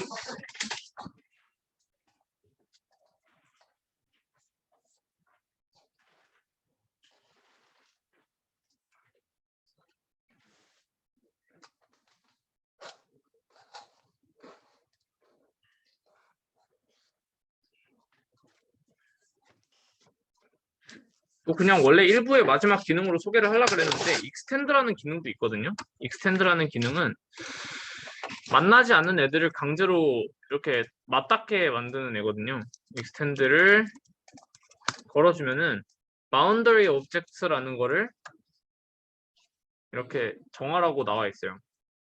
그래서 이걸 기준으로 이 친구를 기준으로 얘를 이렇게 맞닿게 해주겠다. 그냥 부동되는 거를 보시면 좀 직관적인데 boundary object로 이 친구를 잡았고 엔터를 눌렀고요.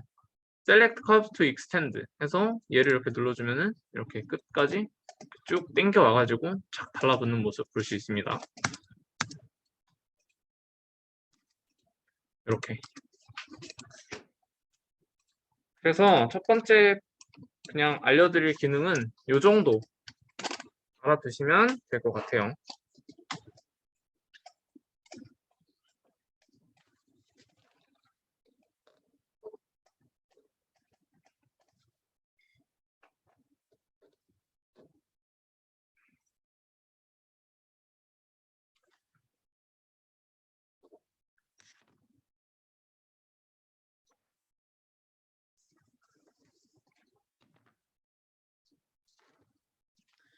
얘는 아마 건드려 볼 만한 시간이 별로 필요하지가 않을 겁니다.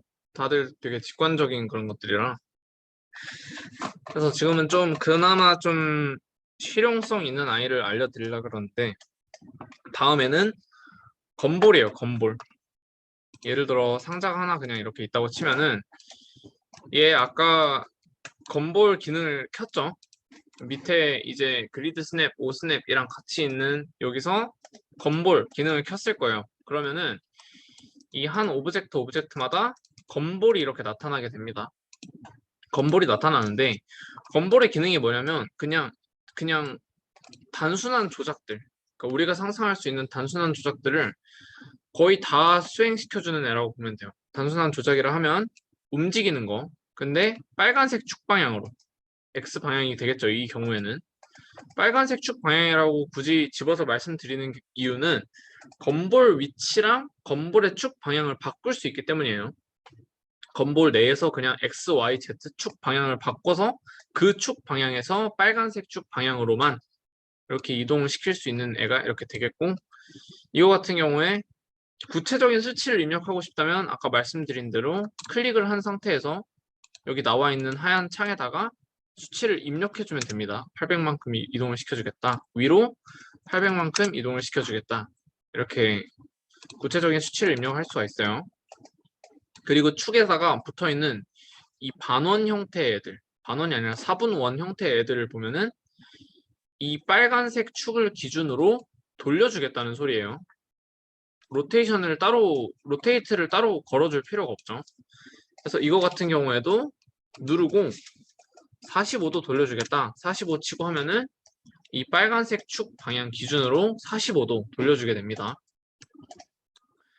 요거 컨트롤 시프트 누른 상태에서 그 개체의 요소만 선택해가지고도 조작이 가능하니까 예를 들어 이 면에 이 모서리만 가지고 조작을 가해주겠다 하는 경우에도 가능합니다. 그리고 건볼의 세 번째 기능, 요 작은 네모들이에요. 축이랑 이렇게 점점점점 되어 있는 이 네모들은 스케일의 기능을 담당을 하는데 이렇게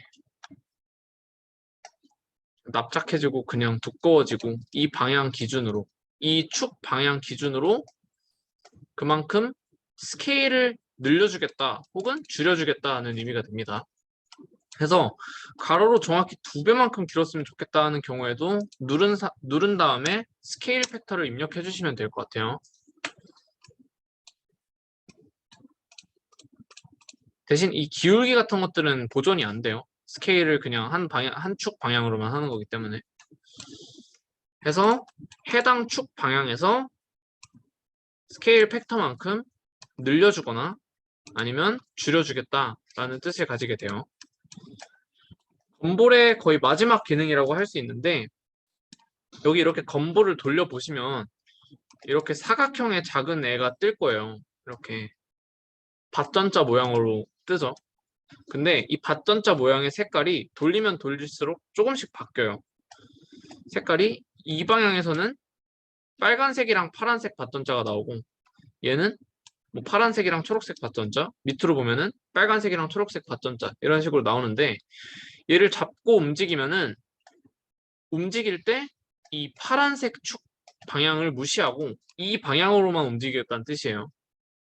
이 받던자에 포함된 색깔의 축에서만 이동을 하겠다라는 뜻이 됩니다.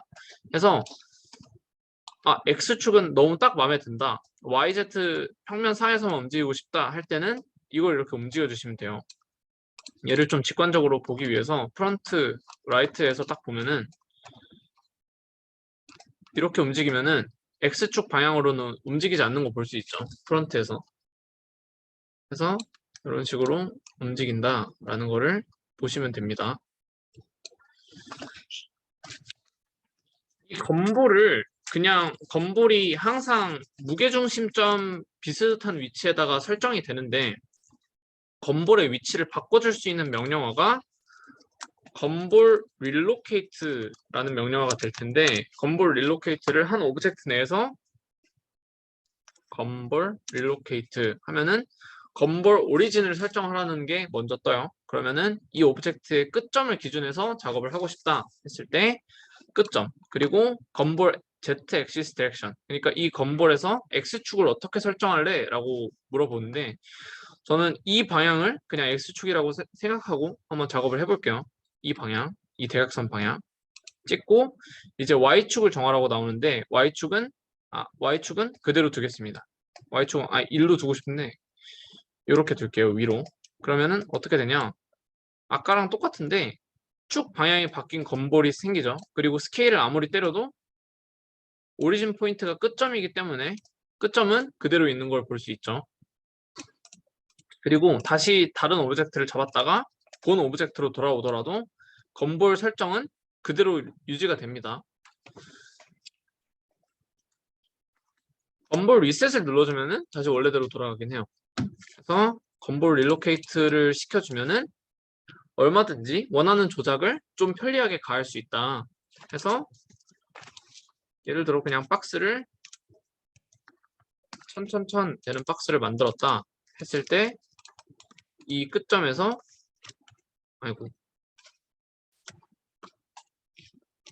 건볼 릴로케이트를 때려주고 이제 위로 올려주고 올려주고 한 상태에서 누르고 이렇게 되는 별걸 다 할 수 있어요. 그리고 이 건볼에서 작업을 할 때 예를 들어 무브를 이렇게 딱 당기잖아요. 무브를 이렇게 딱 당기면은 그냥 해당 방향으로 움직이고 끝나는데 Alt를 누른 상태에서 화살표를 누르면은 복사가 됩니다. 근데 이거는 그냥 이렇게 당기고 있다가 Alt를 누르면은 이 커서 옆에 이렇게 플러스 모양으로 뭐가 생기거든요. 지금 여기서는 잘 안 보이는데 커서 위에 플러스 모양이 생겼다 없어졌다 해요. 아이씨 진짜 화면 진짜 개구리네. 이게 플러스 모양이 있으면은 이게 복사가 돼요. 그러니까 Alt를 누른 상태에서 화살표를 눌러도 만 떨어진 위치에 복사를 하겠다라는 뜻이 되겠죠. 그래서 Alt를 누른 상태에서 화살표를 눌러서 복사를 해주는 경우도 빈번합니다. 그래서 건볼이라는 기능을 생각보다 많이 활용을 하게 될 텐데 건볼의 기능을 알고 모르고의 작업 속도가 굉장히 많이 차이가 나기 때문에 조금 알아두시는 게 좋을 것 같아요. 지금부터는 단축키를 좀 설정을 해볼 건데 조금 귀찮더라도 그대로 설정해 주시는 걸 추천드립니다. 파일, 프로퍼티스 다시 들어가 줄게요. 파일 프로퍼티스 그럼 도큐먼트 어쩌고저쩌고 나오죠. 여기에 라이노 옵션스에 키보드라고 되어 있는 데를 한번 들어가 보실게요. 키보드.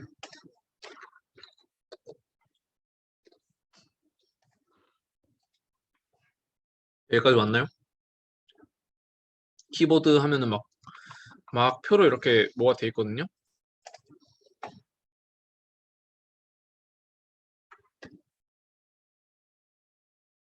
여기 키보드에 왔으면은 컨트롤 Q에다가 건볼 릴로케이트라고 써줄 건데 여기다가 건볼 릴로케이트라고 써주시면 됩니다. 컨트롤 Q 옆에다가. 그리고 앞으로 그냥 건볼 릴로케이트를 일일이 칠 필요 없이 건볼 활용할 때 컨트롤 Q 누르고 건볼 릴로케이트 하시면 될 것 같아요. 그냥 본인이 편한 위치에다가 뭐 하면 되는 거니까.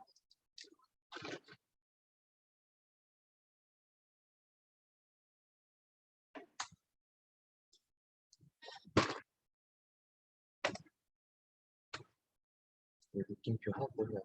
아니요. 그냥 건볼 릴로케이트. 그리고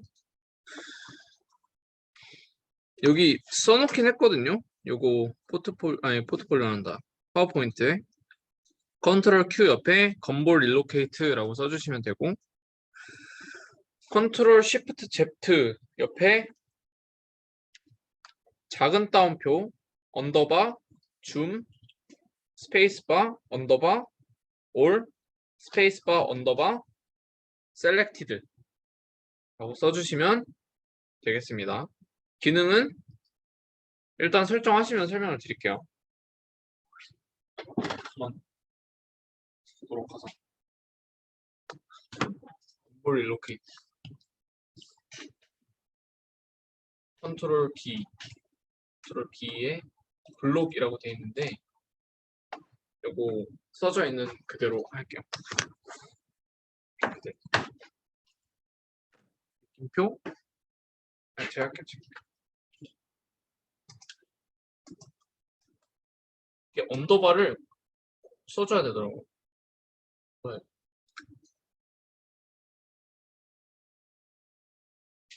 박스 3포인트 컨트롤 시프트 Z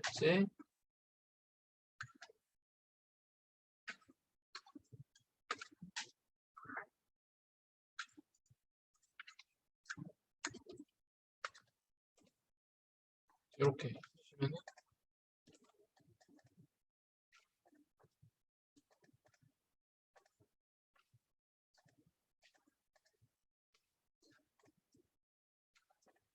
잘못했어. 진짜 됐나요? 하셨던 거. 컨트롤 시프트 Z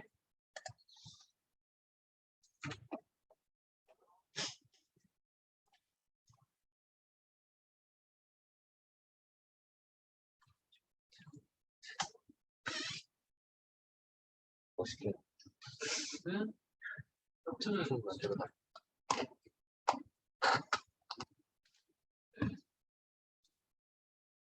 얘만 쓰면 돼요. 이게 똑같아요. 언더바.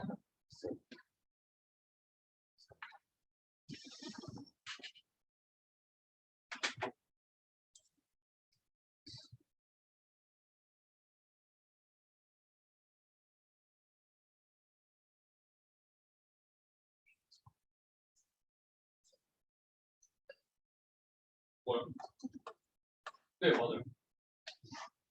그거예요. 그러면 빌려를 컨트롤 박스도 했나요? 컨트롤 E 하세요. 컨트롤 E 인트로하고 박스하고 끼고 언더바하고 3포인트.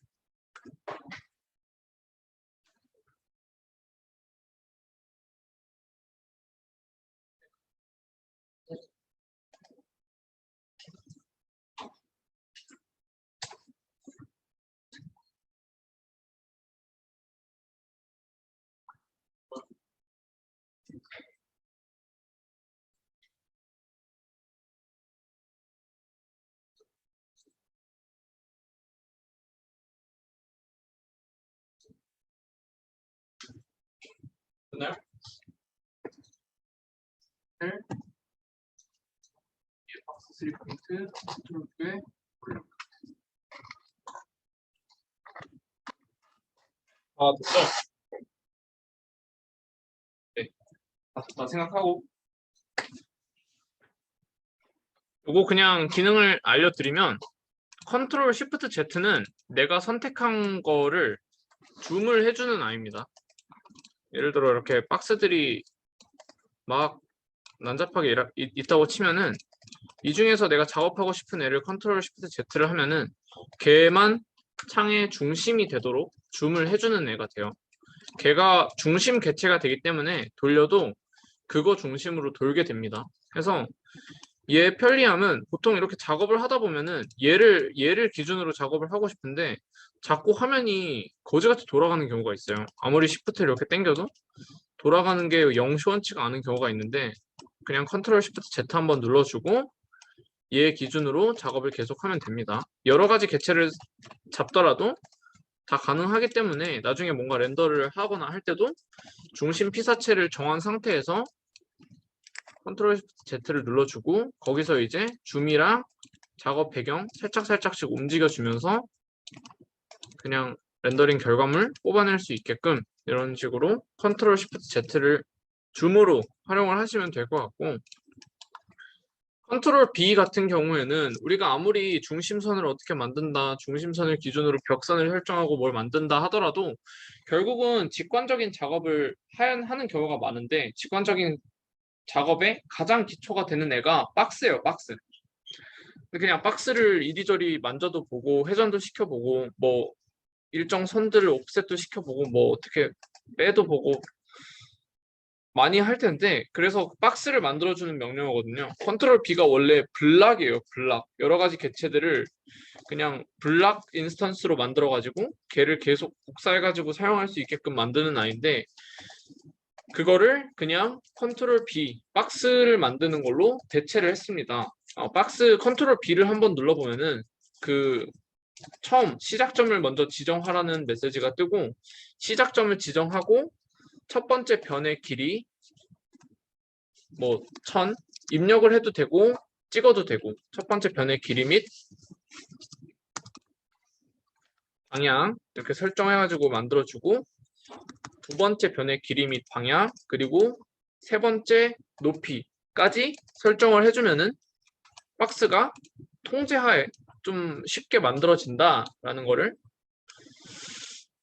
보여드리고 싶어요. 그리고 저 같은 경우에는 컨트롤 R을 렉탱글을 설정을 해놨고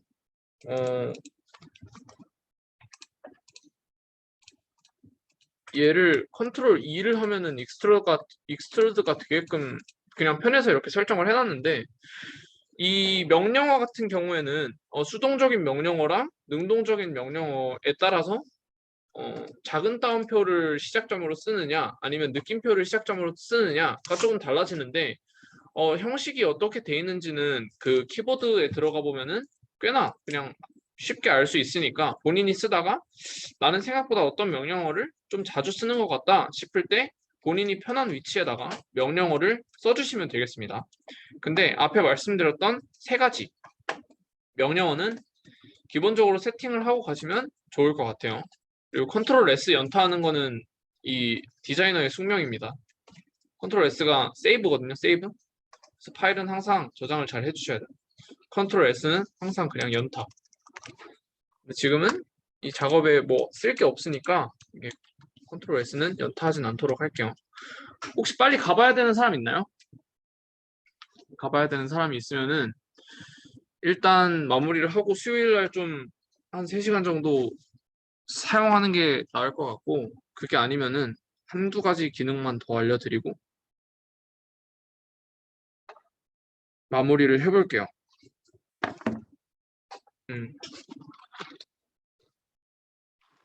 갖고 놀기 편한 기능들 위주로 일단 알려드릴게요. 다른 이런 것들 만들 때 뭐 스피어를 만든다든지 이런 식으로 구를 만든다든지 실린더를 만든다든지 하는 것들은 웬만한 거는 다 있어요.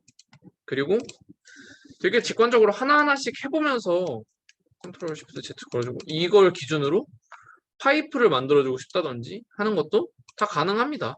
그래서 파이프의 레이디우스를 설정해주고 엔터를 누르면은 이런 애가 만들어진다든지 이런 것들은 왼쪽에 기능들이 꽤나 많이 이렇게 있기 때문에 누르면서 좀 직관적으로 하나하나씩 해보면서 뭐 이것도 재밌네, 이것도 재밌네 하시면 될 것 같아요. 근데 그냥 알면 좀 재밌는 기능들 몇 개만 소개를 해볼게요. 첫 번째는 어레이인데, 어레이는 보통 계단 만들 때 씁니다. 어레이는 여러 가지 아니, 한 개체 또는 여러 개체를 일정한 패턴으로 여러 개로 복사를 해서 만들어내는 기능인데, 어레이 예시를 들어드릴게요. 어레이를 그냥 딱 치면은 number in x direction, x 방향으로 몇 개, 10개라고 쳐볼게요. 뭔지 모르니까. y 방향으로 10개라고 쳐볼게요. z 방향으로는 그냥 한 개로 칩시다. unit cell or x spacing 이렇게 나오는데 뭐라는 거야? 이렇게 기준점을 찍어두고 이런 느낌이구나로 알아두시면 됩니다. 기준선부터 일정 거리만큼 떨어진 거를 기준으로 x 방향으로 10개, y 방향으로 10개 복사하겠다는 소리예요. 엔터를 누르면은 다 복사가 된 상태로 만들어지겠죠. 이게 어레이 기능인데, 어레이 기능을 뭐 언제 쓰냐? 그 어레이 자체를 뭐 x 방향으로 10개, y 방향으로 10개 이런 식으로는 잘 안 쓰고, 보통은 이제 계단을 만들 때 쓰는데, 0에서 계단 보통 높이가 170이라고 합시다. 170 그리고 280이라고 할게요. 280. 그래서 이거를 계단을 만들어 줄 거야. 계속 이렇게 쌓아가지고 만들 거면 array 한 다음에 array linear라고 칠 겁니다. number of item 10개 층계만 있으면 될 것 같고, first reference point 첫 번째 기준점 그리고 복사할 지점을 이렇게 선택하면은 이런 식으로 10개의 계단이 이렇게 만들어지게 됩니다. 뭔지 알겠죠? 얘 조인 다시 해주고 오프셋을 해서 두께를 만들어 줄 수 있겠죠. 그리고 익스트루드를 시켜주면 계단이 되는 겁니다. 아까 말했던 건볼 기능으로 돌려주고 move 여기 끝점을 원점으로 만들어주면은 생각보다 그럴듯한 계단이 좀 빨리 만들어집니다. 이런 식으로 그냥 명령어들을, 그냥 앞에 있던 명령어들을 툭툭 몇 개만 사용을 해가지고 빠르게 뭔가를 만들어낼 수 있는 애가 이거 좀 라이노의 장점이 아닐까라고 생각을 하는데, 얘는 그냥 많이 해보면 되는 것 같아요. 그리고 1학년 2학기 때 이게 조금 큰 장점이 될 겁니다. 왜냐면 캐드를 하던지 라이노를 하던지 숙련도가 있고 한 사람들이 생각보다 더 빨리 할 수 있기 때문에 어레이는 이런 걸 만드는 기능이다. 어레이 폴러, 어레이 리니어 말고 어레이 폴러라는 기능도 있는데, 어레이 폴러는 보여드리는 게 빠르겠죠. center of polar array 엔드 포인트를 정해주고 number of item 10개로 해봅시다. angle to fill 이렇게 한 다음에 first reference point를 고른 다음에 이런 식으로 하면은 이 정해준 각도 안쪽에 10개를 순차적으로 그냥 배치해 주겠다는 소리예요. 이것도 어레이랑 같은 맥락인데 좀 크게 해봅시다. center of polar array number of item 그냥 5개로 한 다음에 360도로 할게요. 그러면은 72도마다 하나씩 이렇게 어레이가 되겠죠. 이런 느낌입니다. 어레이 폴러 같은 경우에는 잘 쓰이진 않아요. 근데 어레이의 그냥 기능을 설명하기 위함이기 때문에 여러 개를 일정한 법칙에 따라서 복사를 해서 보여준다. 이게 어레이의 기능이 되겠습니다. 어려운 거 없죠? 하나는 그냥 다음 거는 박스에서 사용할 수 있는 기능인데 쉘이거든요. 쉘은 일정한 두께를 남기고 정해진 면 외에 정해진 면에서 일정한 두께를 남기고 파서 없애버리겠다는 뜻이에요. 좀 말이 좀 어려울 수 있는데 쉘 명령어를 이 박스에다가 한번 써볼게요. 그리고 thickness라고 되어 있는데 얘 50이라고 둘게요. thickness 그냥 50으로 설정을 해두고 면을 윗면, 아랫면 이런 식으로 설정을 하면은 윗면에서 두께 50을 남기고 다 파낼 거고 아랫면도 두께 50을 남기고 파낼 거예요. 얘가 좀 직관적으로 보면은 이런 식으로 동작을 하는구나를 알기가 편하니까 하나하나마다 쉘을 좀 다르게 해볼게요. 얘는 윗면이랑 아랫면만 윗면이랑 아랫면만 설정을 해둘 거고, 이 오른쪽에는 윗면만, 하나는 세면 이런 식으로 쉘을 해볼 거예요. 결과는 이렇게 나옵니다. 얘는 윗면 아랫면에 50씩 남기고 뚫었기 때문에 구멍이 생기고 얘는 나머지 면에 50의 두께만큼 생긴 그냥 뭔가 물을 담을 수 있을 것 같이 생긴 뭐 이런 게 나오고 얘는 세 면을 팠기 때문에 이렇게 세 면만 남아 있어요. 근데 두께는 50으로 일정하게 남아 있다는 거. 이 같은 경우에는 실린더 이런 애들에도 다 적용이 됩니다. 대신에 곡면에서는 일정 두께를 남기고 파낼 수가 없겠죠.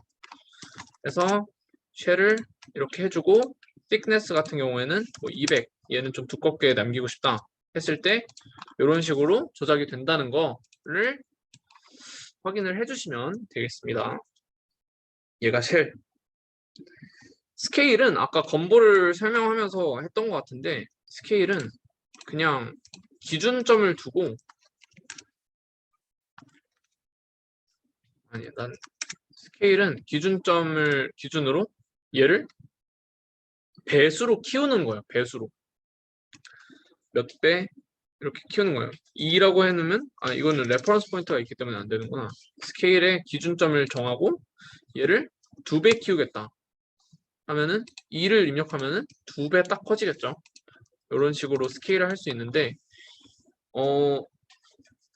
스케일 1D라는 기능이 있어요. 스케일 1D는 한 축 방향으로만 스케일을 시켜주겠다는 뜻입니다.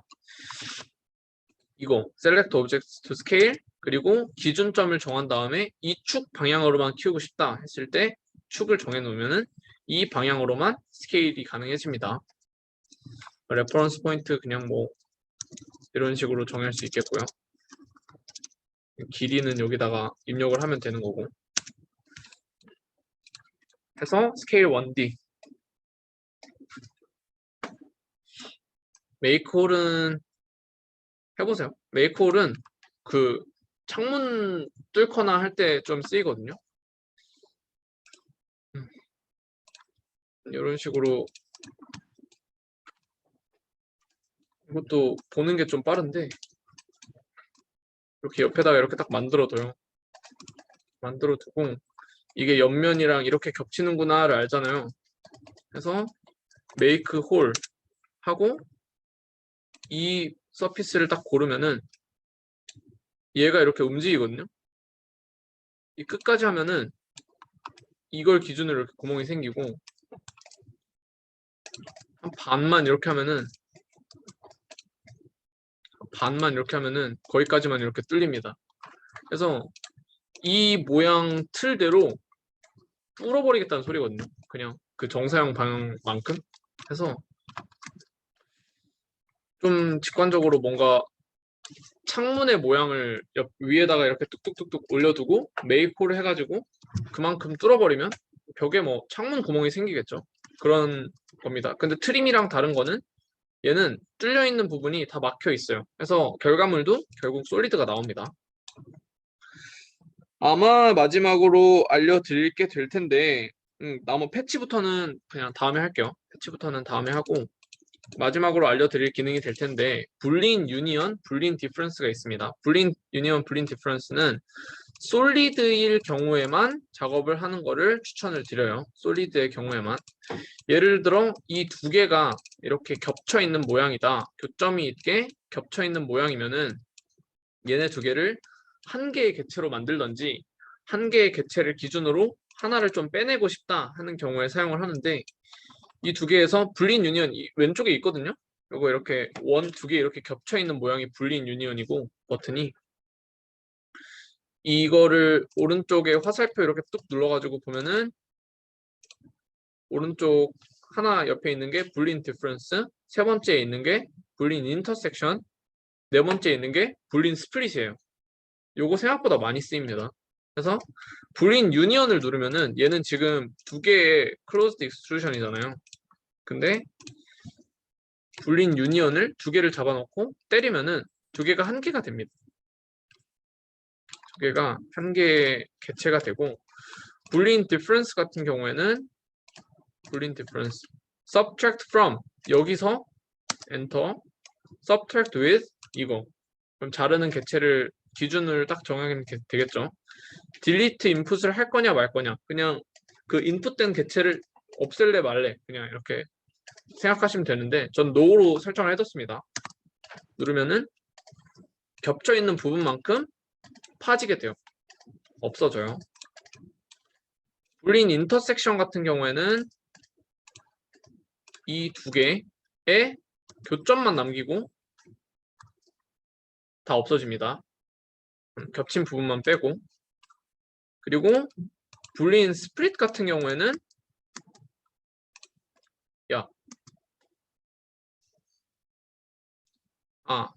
불린 스플릿이 왜 안 되니? 커팅 서피스. 이렇게 되는구나. 그래서 얘를 기준으로 이건 또 트림이랑 스플릿 개념 차이라고 생각하시면 될 것 같아요. 스플릿 커팅 오브젝트 이렇게 하면은 이거 기준으로 이렇게 두 개가 나뉜 거를 볼 수 있어요. 생각보다 많이 쓰이는 기능은 아니에요. 생각보다 많이 쓰이는 기능은 불린 유니언을 되게 많이 쓰는데 간단한 예시를 그냥 들어드릴게요. 예를 들어 박스만으로 만들어진 어떤 메스가 있다고 칩시다. 이런 애가 있어요. 얘에서 두께가 있는 상태로 한번 보고 싶다 했을 때 유니언을 걸어주고 아까 배운 거 있죠? 쉘을 때려주면은 이런 식으로 안에가 파집니다. 두께가 있는 상태로 나와요.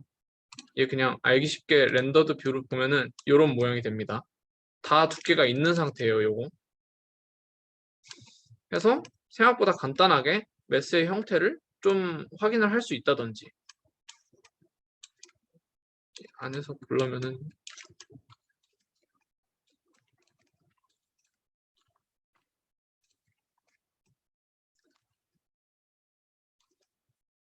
이런 식으로 되겠죠. 내부에서 본 뭐 어떤 뷰를 좀 뽑아내고 싶다든지 할 때 이런 식으로 가져갈 수 있을 겁니다. 그래서 각각의 오브젝트를 컨트롤 시프트 Z로 줌을 해서 그 면을 기준으로 볼 수 있다는 거. 그리고 이런저런 기능을 통해 가지고 생각보다 다양한 객체를 만들고 조작해 볼 수 있다는 것도 좀 장점일 것 같아요. 근데 얘의 곡면 모델링을 말씀드리면서 설명을 하려고 그랬는데 얘가 정확히 어떤 의도한 곡선을 만들어내는 데는 무리가 있어요. 이 라이너 툴 자체가. 그래서 정말 의도치 않게 어떤 곡면과 곡면끼리 불린 유니언을 하는데 안 되는 경우들이 분명히 있습니다. 그래서 레이어 정리를 하면서 될 때까지 그냥 좀 조작을 하면서 작업을 해도 되고 아니면 되는 한도로 적당한 변형을 해서 좀 불린 작업을 유도할 수도 있고 그래서 방법은 여러 가지가 있는데 그래서 처음에 말씀드린 대로 레이어 정리 잘 해주고 레이어에서 어떤 선 기준으로 몇 가지 그냥 예시 상황만 보여드리자면 이런 식이 되겠죠. 중심선을 빨간색으로 설정을 하고 탑뷰에서 선을 만들 겁니다. 만짜리 선을 만들 건데 만짜리 선을 만들어 두고 얘를 기준 4m마다 기둥 박을 거니까 4m마다 그리고 캡은 없이 가야겠죠. 중심선이니까 4m마다 이렇게 3개 작업 바탕 만들어 주고 다시 폴리라인 해서 얘도 그냥 귀찮으니까 4m마다로 할게요. 방금 얘는 오프셋을 통해서 띄워준 거고 얘는 건볼 이용해서 띄워줬습니다. 그래서 이런 중심선이 좀 더럽게 형성이 됐는데 얘를 오프셋을 좀 해서 벽을 좀 만들어 줄 겁니다. 어떻게 만들어 줄 거냐? 오프셋 얘를 벽 두께 그냥 300으로 가져갑시다. 300으로 가져가서 보스 사이드 해줘야겠죠? 해주면은 이렇게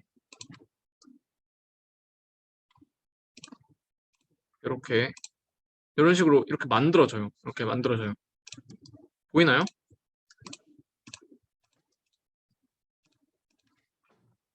들고 있는지 모르겠는데 이런 식으로 만들어집니다. 그러면 얘가 진짜 벽선으로 활용이 되려면은 얘네를 다 잡고 일단 트림을 걸어주고 겹치는 부분들을 다 날려줘야겠죠. 근데 이거 작업을 할 때는 벽선 레이어에서 중심선을 오프셋 했는데 오브젝트들은 다 벽선으로 넘어왔죠. 근데 벽선이 다 생성된 시점에서는 중심선 잠시 필요가 없을 것 같아. 중심선 레이어를 꺼주면 됩니다. 그리고 일단 얘네들을 잡고 익스텐드를 시켜줘야겠죠. 요런 애들을. 원래 같은 경우에는 중심선이 이런 식으로 끝점이 이렇게 만나는 경우는 없죠. 이런 식으로 들어와 있을 거예요. 이렇게 해가지고 오프셋을 하더라도 뭐 겹치는 부분이 이런 식으로 설정이 됩니다. 이런 식으로 떨어져 있는 경우는 없어요. 중심선은 그렇게 겹쳐 있으니까. 그래서 지금은 근데 상황이 좀 특수하게 이렇게 됐기 때문에 얘를 익스텐드를 좀 시켜줘요. 이렇게 그냥 뚝뚝뚝뚝 익스텐드 시켜주고 얘도 스페이스바 통해서 같은 거 집어주고 익스텐드 시켜주고 자 이제 필요 없는 거는 다 지워도 되겠죠. 좌 드래그 해가지고 다 잡은 다음에 트림을 걸어줍니다. 모든 거를 다 트리밍 오브젝트로 설정을 할 수 있어요. 그러면은 이 윗부분 필요 없는 거 날려주고 아랫부분 필요 없는 거 날려주고 안에 겹치는 거 다 날려주자. 까지 조금 쉽게 되겠죠. 그러면 얘를 조인을 다시 해주면 안에 있는 거 하나, 밖에 있는 거 하나 이렇게 나오겠죠. 그리고 두께는 300이라는 것도 좀 쉽게 알 수 있어요. 그리고 이거 기준으로 트림 해주고 다시 중심선 끄고 여기에 뭔가 입구를 만들 수도 있겠죠. 그러면은 얘 그냥 폴리라인 이렇게 때려가지고 해줄 수도 있고 얘 조인 해준 다음에 얘 탑뷰에서는 이게 다 끝난 것 같다 했을 때 퍼스펙티브로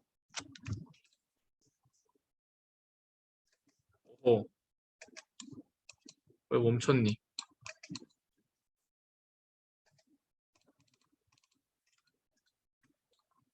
응?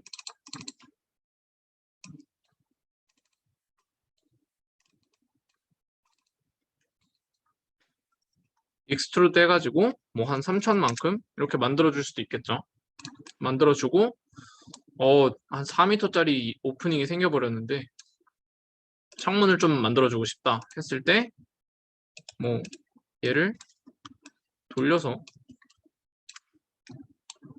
무브 얘를 여기 중심선으로 이렇게 올린 다음에 어떻게 생겼는지나 보고 싶다 했을 때 메이크 홀 하고 얘를 여기다가 해서 이렇게 뚫어버리면 되겠죠. 금방 만들어집니다. 그리고 얘 다시 익스트루드해서 창문 두께 한 이 정도 되겠다 하는 것만큼 한 다음에 무브 안에다 끼워 넣고 얘 그냥 무브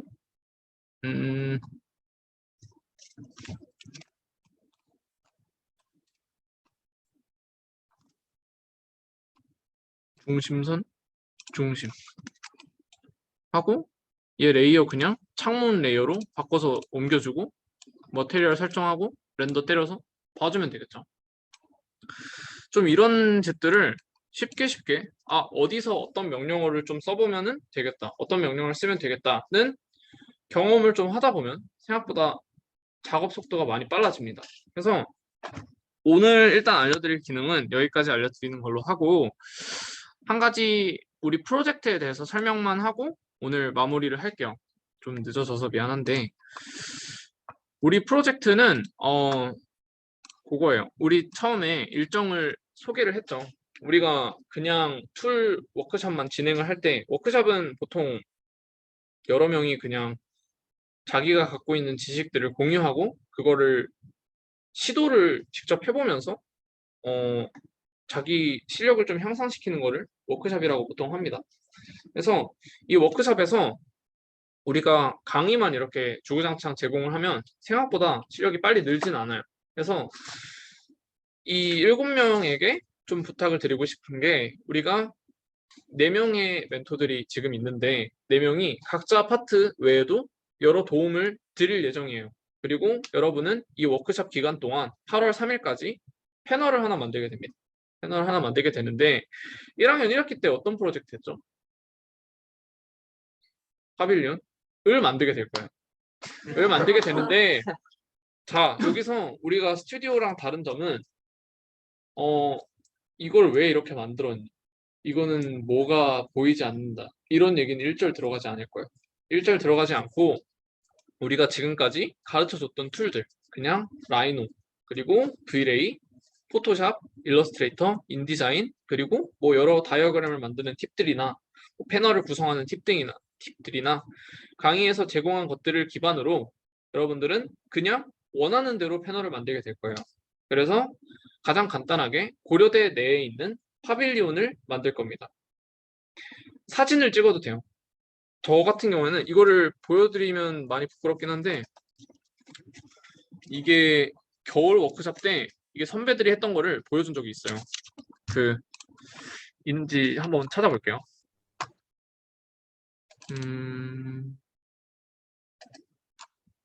여기 없을 수도 있으니까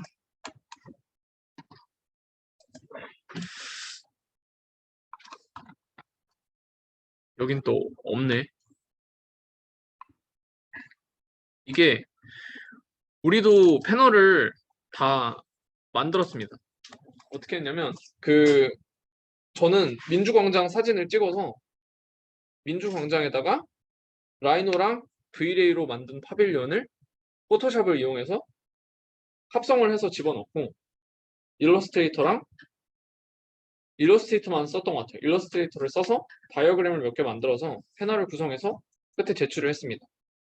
그래서 고려대학교 내 아무 사이트라도 상관이 없고 사이트 내에 파빌리온을 하나 만들어서 합성을 해줬으면 좋겠고 메인샷을 만들어줬으면 좋겠고 그냥 본인이 원하는 스타일의 다이어그램이나 본인이 원하는 스타일의 패널을 구성을 해서 8월 3일까지 제출을 해주시면 됩니다.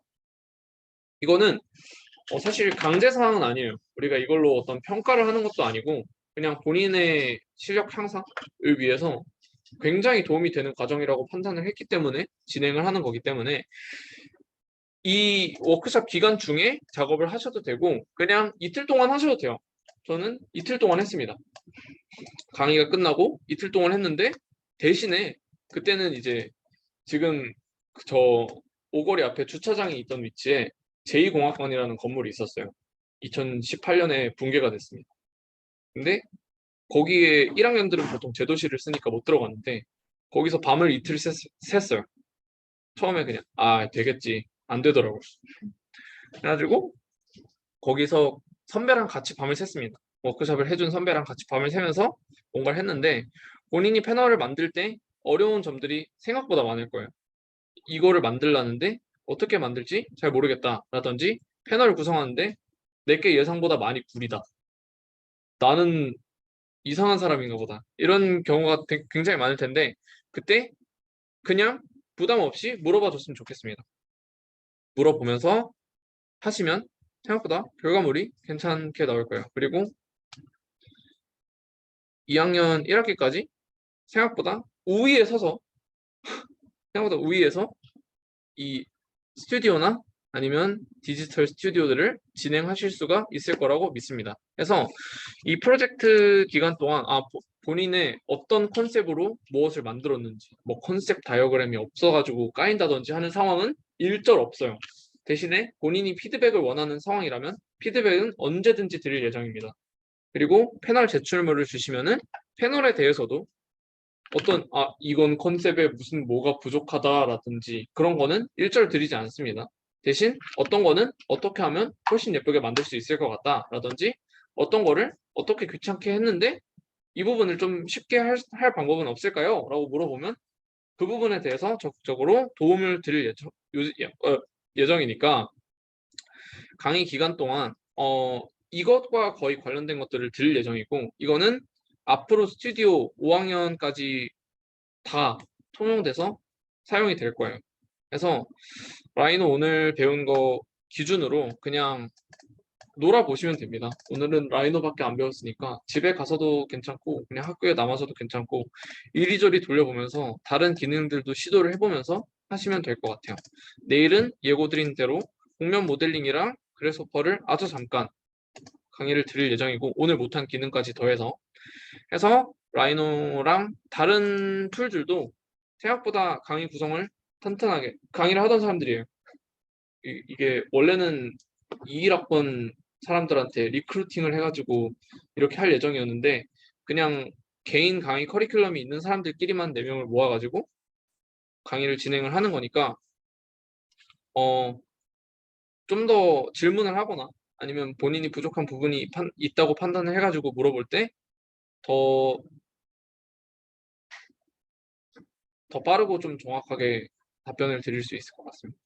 그래서 그렇게 남은 강의들을 진행을 하게 될 것 같고 그 프로젝트나 다른 워크숍에 대해서 궁금한 점이 있거나 아니면 뭐 다른 할 말이 있거나 하시면 연락을 주시면 될 것 같아요. 오늘은 여기서 마치도록